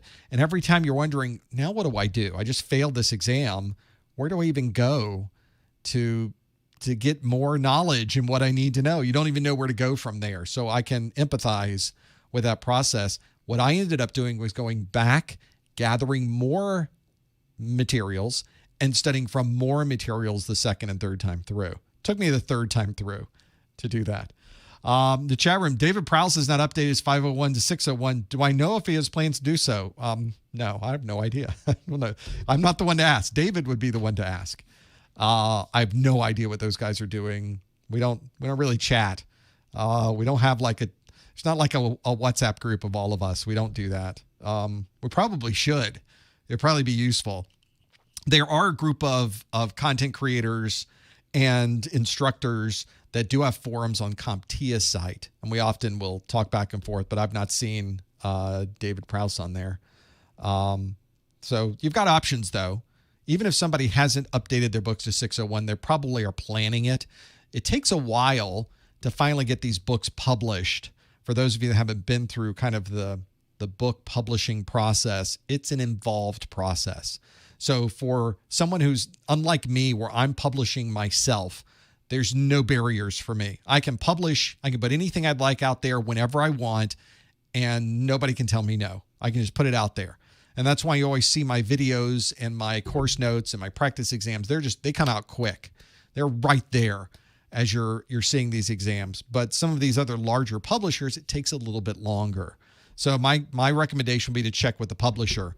They'll have a pretty good idea of when timeframes might be good with that. I just have no other information on that. I'm in this dark room just every day plugging away and making content. I have no idea what other people may be doing, for better or worse, I guess. I got enough going on, so we'll leave it there, and I'll just go ask the publishers when they expect to get more products out. They'll know. They'll have some time frames they can help you with, I think. Back to the phone calls, the 931 area code. Hi, caller. What's your name? Where are you calling from? Hey, Professor Messer. My name is Alex. I'm calling from Tennessee. Hey, Alex. What can we do for you? Well, actually, I just passed my A+ 1001 today. Nice. And I bought all your study materials. So I just wanted to call in and say thank you. I owe a lot of it to you. Your explanations are very excellent. I get to say my thank you right question back is- at you. So thanks so much for your support. Oh, yeah, no problem. I've actually already bought all of your security notes in practice tests Wow. and your networking notes because I'm in technical college. So the next trimester is security and networking. Well, so I love you. I already Thank you. went with you again. Thank you so much. My question is I received a kind of mid 800 score on the 1001. And I was wondering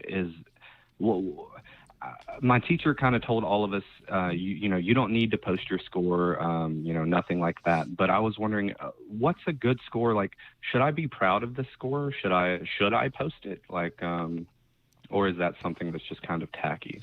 Well, the score itself, from the perspective of an employer, they don't care. All they want to know is if you are certified.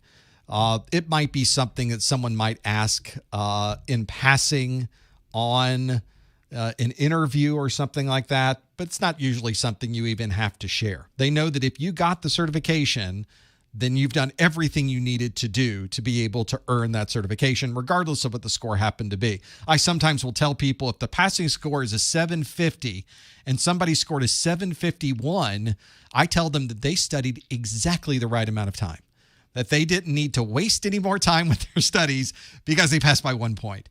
But it's exactly the same certification, whether you pass by 1 point or whether you get a perfect score. It doesn't really matter. You should absolutely, though, be proud of the score that you got because that score is pretty strong. That's a nice mid-800s is a nice score for that. So at least that gives you your own personal knowledge that, okay, I'm doing at least the right thing. I'm going the right direction with the studying that I'm doing because the scores ended up showing that I was doing the right thing or that I had the knowledge that I was doing the right thing. It doesn't help you very much after the fact, though. Once you get your cert, that's all really anybody really cares about. That's really the only thing important. I probably would not recommend putting the scores on a resume, not necessarily because you don't want people to know what the score is, but it tends to take up room over something that the employer doesn't really care too much about. All they want to see is that you are certified. If you get a perfect score, maybe then you can wave the flag a little bit. Maybe that would be worthwhile to put on there. Perfect score, A+ exam. Maybe that would be a good time to do it, but maybe not even then. Employers don't care. They just want to know that you are smart enough to get through the certification process, and they're going to teach you from there anyway. So I think the score is commendable. I think you should be proud of it. I think it's a great score and points to you did the right things to study for that exam. Now you've got the style and the cycle down of what you should be studying. The system is there. Just keep doing what you're doing because obviously it's showing in the score that you're getting. Well, thank you. Like I said, I owe a lot of it to you and my actual teachers at school. And hopefully in 1 week, I'll be calling back or messaging in Discord with my next A+ certification. Can't wait to hear it. Thank you. Thank you very much. Best of luck, Alex. Thanks for you your guys have a good ongoing day. support. Yeah, no problem. Bye-bye.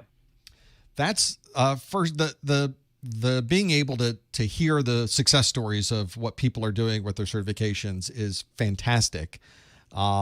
And I like the idea of making sure that the instructors, the materials you're using, everything fits, and you'll know it fits when you get that final score and it's a good score. But as they're mentioning in the chat room, C's get degrees. You're correct. That is one of the common things. And with the certification, it's a pass-fail. That's the final score. Did you pass? Yes. Did you fail? No. Then you're fine. And whatever that score is. When I was taking that certification exam for the third time, I didn't care what the score was as long as it was 1 point over the passing score. That's all I cared about. And it was probably not far from that, as I recall. It was a while back. But that's all I cared about. And I didn't have to worry about telling people what the score was. In fact, we don't often tell people there's much difference in the scoring. We really tell people there's a big difference in having it or not having it. That's really the key. and that's where you should focus. I think that should help you as well. In the chat room, before we go back to the phones, thanks for holding, callers. We'll be with you in just a moment. Chat room asks, how big of a difference is there between 501 and 601? We went through this a little bit, but I didn't give you the summary of just what the differences were.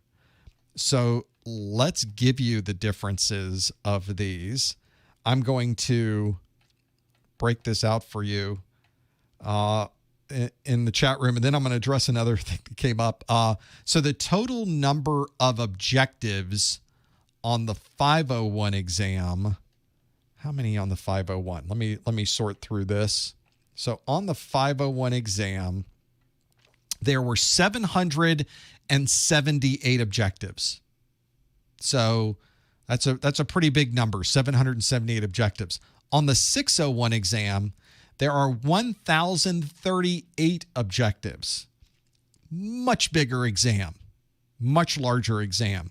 And the percentage of objectives on the exam that are new is 50.96%. 51% of the exam is brand new. So pretty big. It's 133% larger than the 501. It is almost more than a half. I'd say 51%. Half of it is brand new. So extensive differences between the 501 and 601. So I think that's what you should keep in mind. Don't use 501 materials to study for your 601 exam. That is an awful idea. Do not do it. Your 501 materials will have you only learning half of what you need to know. Always make sure you're using materials that match the version of the certification that you're planning to take. Pretty important. Make sure it's that way. Let's go back to the phone lines. The 703 area code. Hi, caller. What's your name? Where are you calling from? Hi. I'm calling from Virginia, and I just wanted some tips for reviewing the exam before taking, reviewing the materials before taking the exam, because when I take these practice questions, I kind of get nervous. I have a problem. I get nervous, and I I know the material, but I don't know. Not that I don't know. I just can't. I get confused with two questions. I don't know which one to pick, and then I choose the wrong one. I always have a problem with that, and I just wanted you to help me kind of get my mind right, because anxiety is a little. Well, I think you're running into also how the questions themselves are written. They are really written to try to get you to choose between two, sometimes three very similar answers. And sometimes there's usually a fourth answer that is just completely wrong that you can dismiss immediately. But then the other three are very often very difficult to choose from. And that's by design. These exams are by design trying to get you to focus and get down to exactly what the question is asking about, which means there's two things we have to worry about. We not only have to worry about what the answers are, but we really have to worry about the details of the questions, because the question has everything in it that should point you to where that particular answer should be. What I often will tell people, and I think this is a pretty good way to study, is to use your exam objectives. I think they are incredibly useful. I'm going to bring up a set of the objectives so we can have a look at them and kind of break them down from here. If I can find this list. Oh, I'm looking at the wrong thing. Let's find the objectives out in this view. One of the things that I focus on when I bring up the exam objectives is I try to go through and use it as a checklist. The checklist is the one that really helps you kind of break down where you should focus your efforts. Because if you can look at one of the objectives on the Security Plus exam objectives and explain to somebody else what those objectives mean, then you can check that one off the list. But if you're running into a scenario where you're not quite sure what that particular objective is referring to, that's one you should circle and come back to. because that you're going to get a question about in your exam almost certainly, and be able to, if you can go to somebody else and tell them what that objective means, then you're ready for the exam for that objective. I think starting at the exam objectives, applying a video, a book, hands-on, and ultimately the practice exams to it is the right flow. But one of the things you should consider doing once you go through the practice exams is to figure out what section of the exam objectives was I missing. Was it all in one particular area, or was it kind of scattered? And from there, you can maybe focus in on individual topics of the objectives. Make sure you download those objectives. They are the most important thing you should be able to get your hands on. All right. Also, one more thing. Should I look for like keywords in the question to kind of help me figure out? I noticed, some questions are worded differently than others, so it's kind of like a 50-50 situation. So I'm kind of like, I just want some tips from you because I know you're a great person and, I love you. Just, just to say you've helped me a lot. I can't find somebody else like you. I think it's about reversing it out. So for those of you watching, we're going to look at this set of objectives that I have here. Here's the 601 objectives. This is where I tell everybody start and stop because it tells you everything you need to know. In fact, I'm going to kind of fast forward to section 2. So let's just look at section 2.5, which says, given a scenario, implement cybersecurity resilience.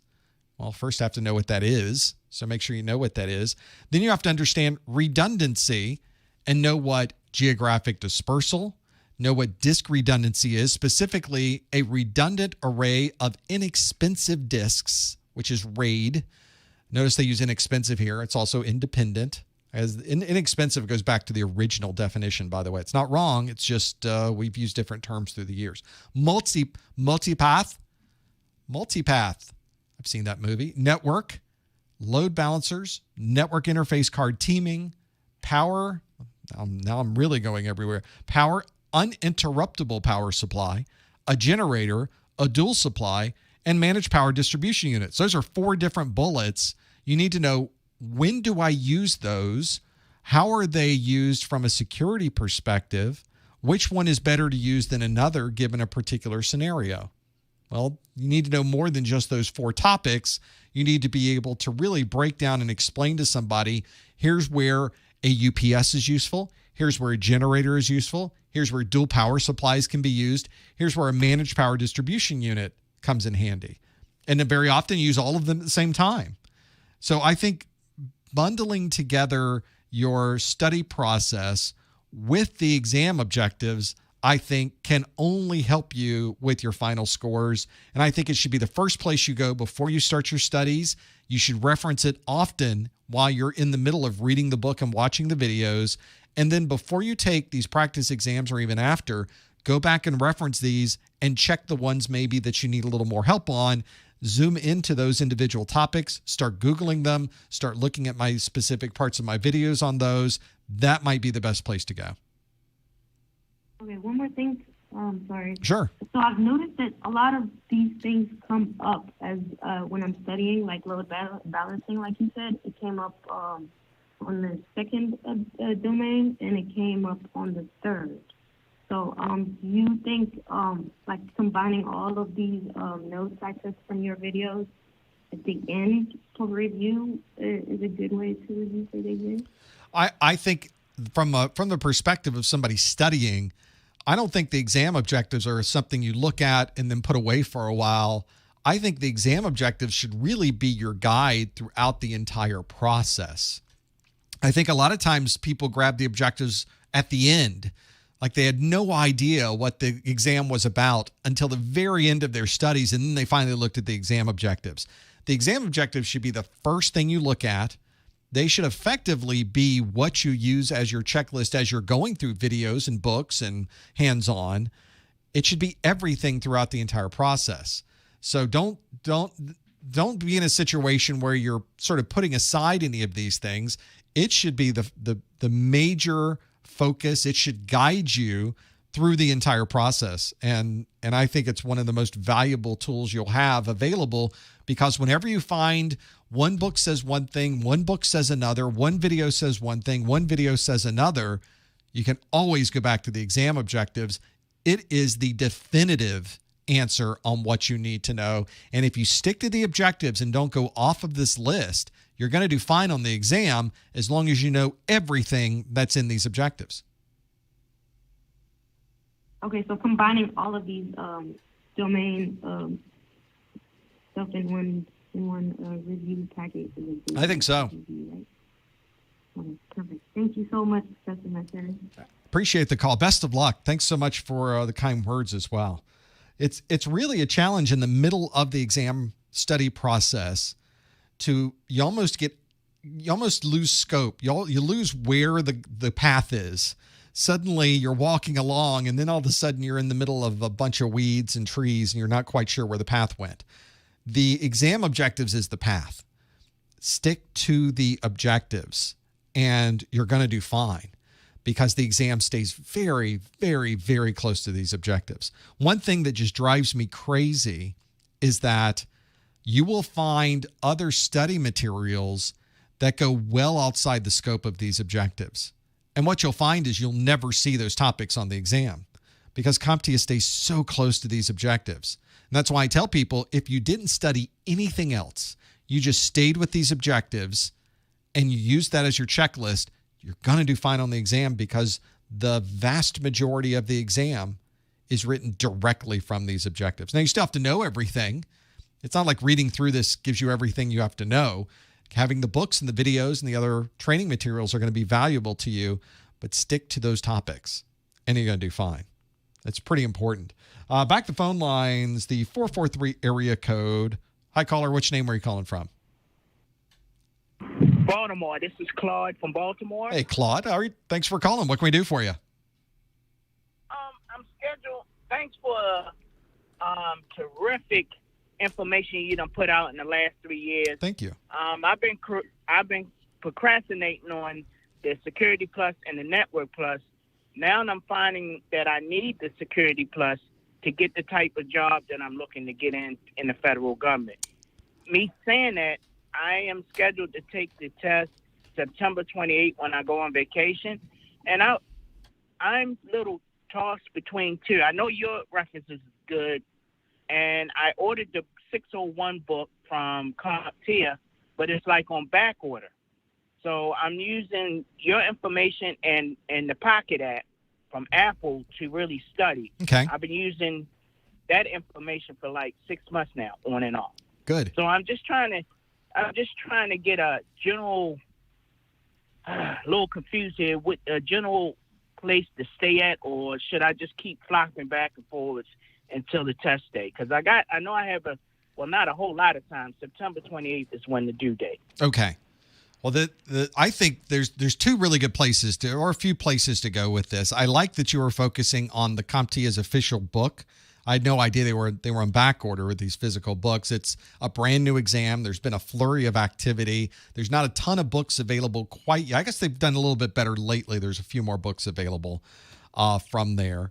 The CompTIA does give you an ebook version. They're mentioning this in the chat room. If you order the physical book, that might be an option, so you can at least read that online. One thing I like about the CompTIA book, and for those of you that have kind of watched my videos for years and years and years, I used to partner with an organization out of the UK that provided training, and I loved their books. The authors of their books were just phenomenal.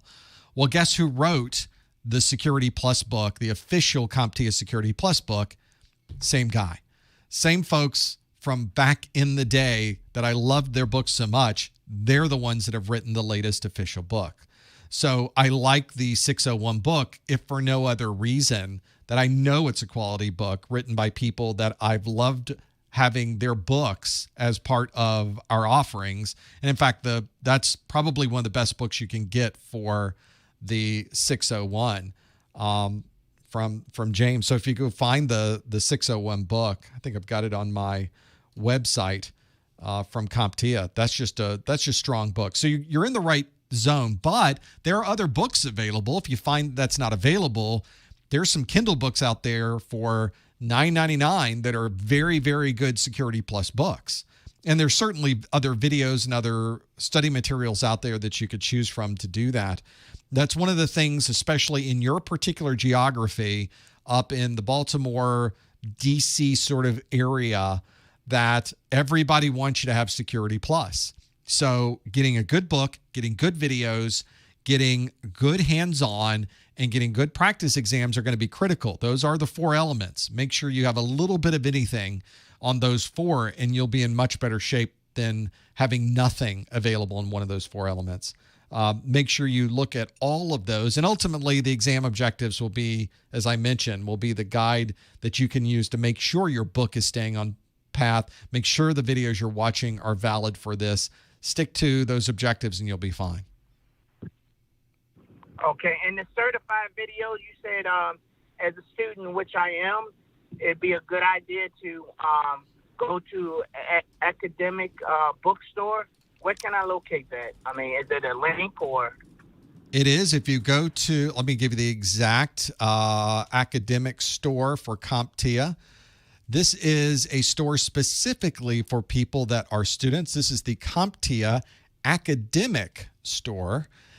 It is at academic-store.comptia.org. I found it by simply going into Google and typing CompTIA Academic Store.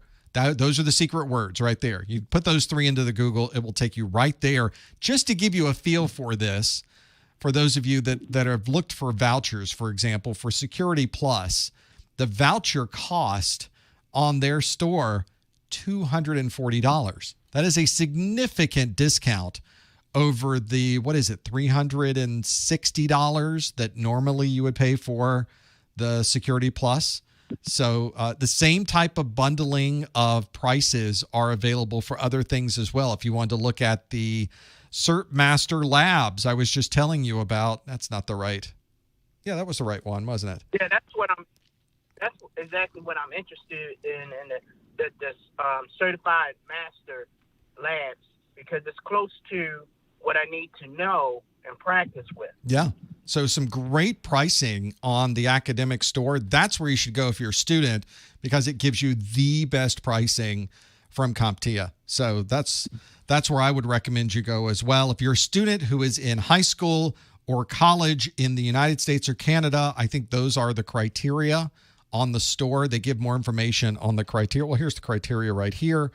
The rules are that you are the quantity you place in your cart for a single line item of either product is 1. You're limited to buying 4 vouchers and 6 digital products in a 6-month period. The total lifetime purchases of either product may not exceed 10. You will be asked to provide eligibility information that will be validated regarding yourself and the school you attend. You do not need an academic EDU email for this. They have a different process they use. They can check to see if you are a student through whatever database they have out there that tracks us, because that's how the world works now, I guess. And that's that they'll know whether you're a student or not immediately and will allow you to purchase from there. Okay. Thank you, Dr. Mason. I appreciate it, Claude. Best of luck. All right. I'll keep you informed on my progress as well. Please do. I love to hear the stories. All right. Thank you. You too. Wasn't a good time to say you too, but we did it anyway. This is where you can really save a lot of money, is that academic store. So if you are a student, in fact, I say that if you go to my voucher page, because the last thing I want you to do is buy a voucher and pay too much. But on my website, on the voucher page, the first thing I have at the top is if you are a college student, really should say if you're a student, because it's now high school as well, you can purchase vouchers at the academic store. Click that link. And if you're not a student, then you can go to the rest of the vouchers and purchase the voucher yourself and get all those details. That's where it would be on that particular view of it. And I think if you're someone who is a student, you should know about that. You should use that extensively. There's a lot of money you can save for all of that. I love that people in the chat room are asking when the 701 is coming out. We just introduced the 601 in November, so 3.5 years from November. So you're at 2024 timeframe, I guess. Or is it 2025? I had it in this presentation, didn't I? At the very beginning, I tried to put it in the very top piece. I don't even remember what it was because it hasn't come up. May of 2024 is the estimated retirement date. So you got plenty of time. I don't want to start thinking about the 701 at this point. I just got the 601 done. So let's give it some time. That was a tough one. It was the biggest certification exam we've ever done. It was massive. It's as big as 2 exams. So it was nice to be able to get that out. I don't want to do that again anytime soon. So we'll let that one sit a little bit. Peace. Question in the chat room. Is there a link on my site for people that bought the Success Bundle for the labs? Not yet, but by this afternoon, I will have an upgrade link in your member login. So you can check back here later today, tomorrow. I should have that there, and you can always send me a note if it's not there. Does my 601 CertMaster Labs discounted price only apply for people in USA and Canada only? Could someone from the EU buy it for the same price and use it? Which is a question I sent into CompTIA this week because I'm not sure.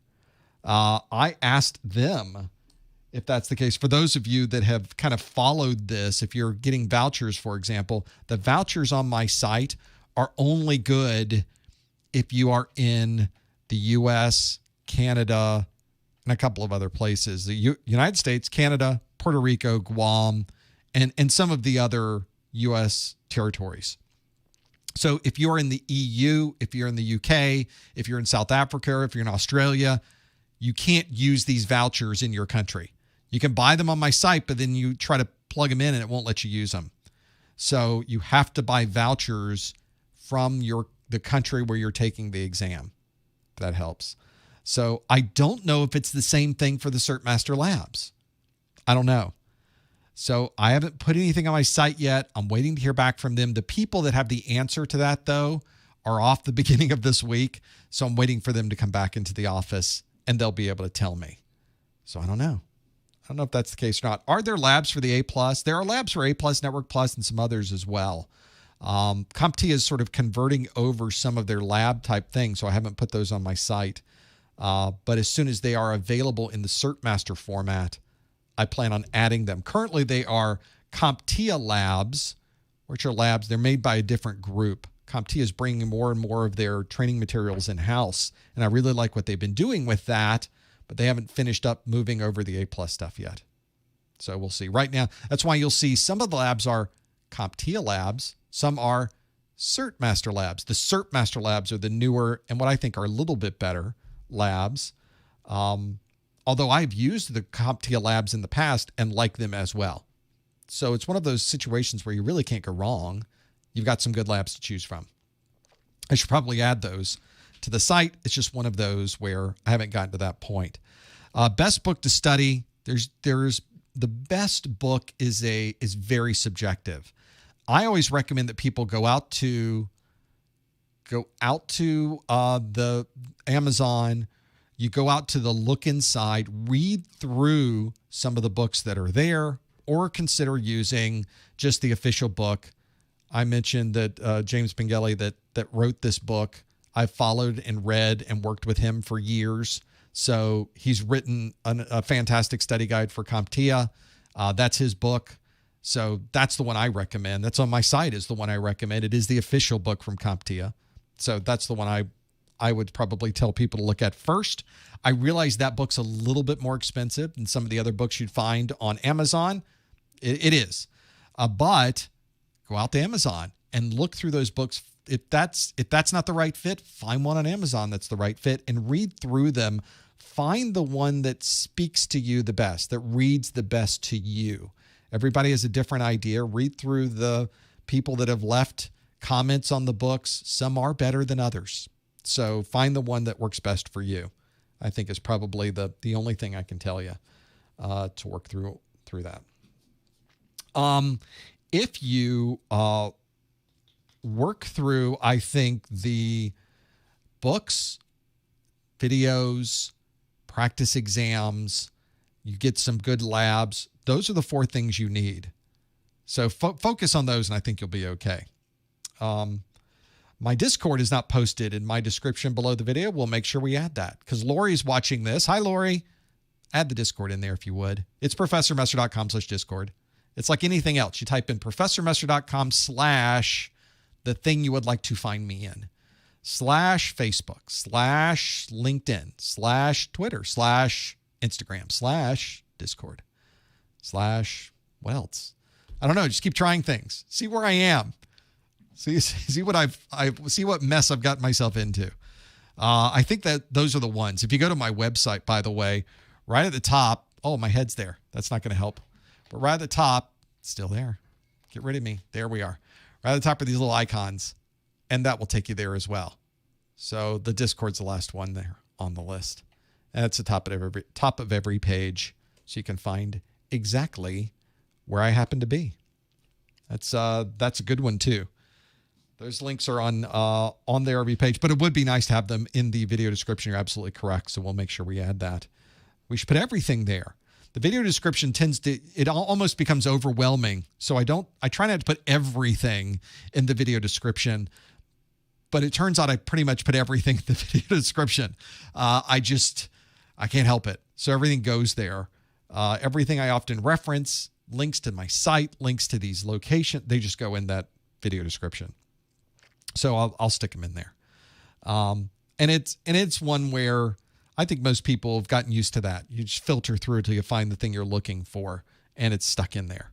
But everything is on my website. The links I try to put in places that are relatively obvious, at least to me. And I realize that sometimes that doesn't link back to what other people have found. So I get it. I think that's one of those situations where it just needs to be everywhere. It's kind of Internet 101, isn't it? I just need to make sure I just put it all out there so that you can find it. That's the real key. And it helps me too as I go through these things. Well, that brings us to, can you believe another study group is in the can, as they say. The Security Plus 601 is now the only choice you have available. And they're for this. Polo does not sponsor me. This is not a polo shirt, I will have you know.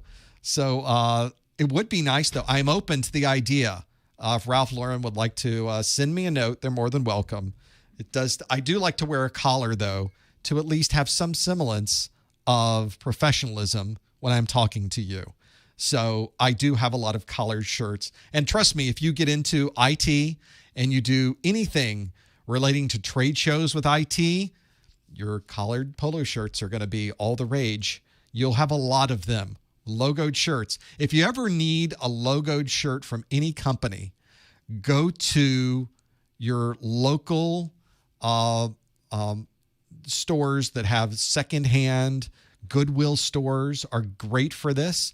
You can find Cisco shirts. You can find Palo Alto Network shirts. They're all there.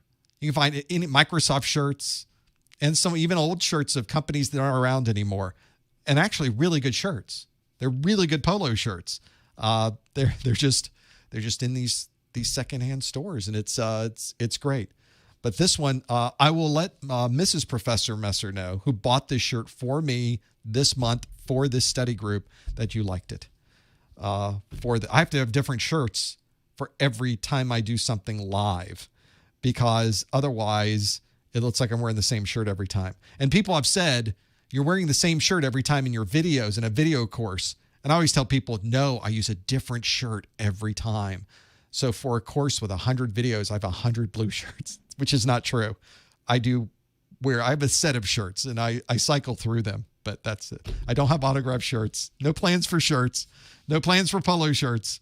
And I doubt that Ralph Lauren is going to be doing a sponsorship. But it's nice. We'll do what we have there. We're not going to do a Cribs. We're not going to do an MTV Cribs video of my closet either. We'll stick to you seeing me wearing the shirt here, and I think we're good. And we'll see what comes up next time. Next time, tune in. We'll see what shirt I'm wearing. It's a big mystery. I should have a sponsorship for coffee and a sponsorship for shirts, because that tends to be whatever I show up with. It's different every time on the videos.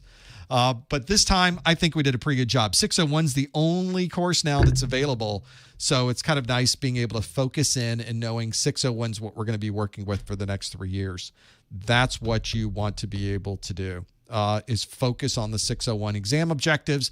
Make sure you study. Go back to January of this year when we started the 601 training courses and study groups. All of these are going to be available for you for years. So make sure you take advantage of this Q&A, and we'll just keep putting out more and more and more training materials until everybody passes this exam. You all get the job you're looking for. You get that huge increase in pay, and your career will simply skyrocket, because that's what IT does. Thanks for being here. Thanks for joining us on the study group. We love these events. They're so much fun. We've got more planned next month. We'd love to have you come back and join us then. Until next time, we'll see you on the Security Plus study group. Thanks, everyone.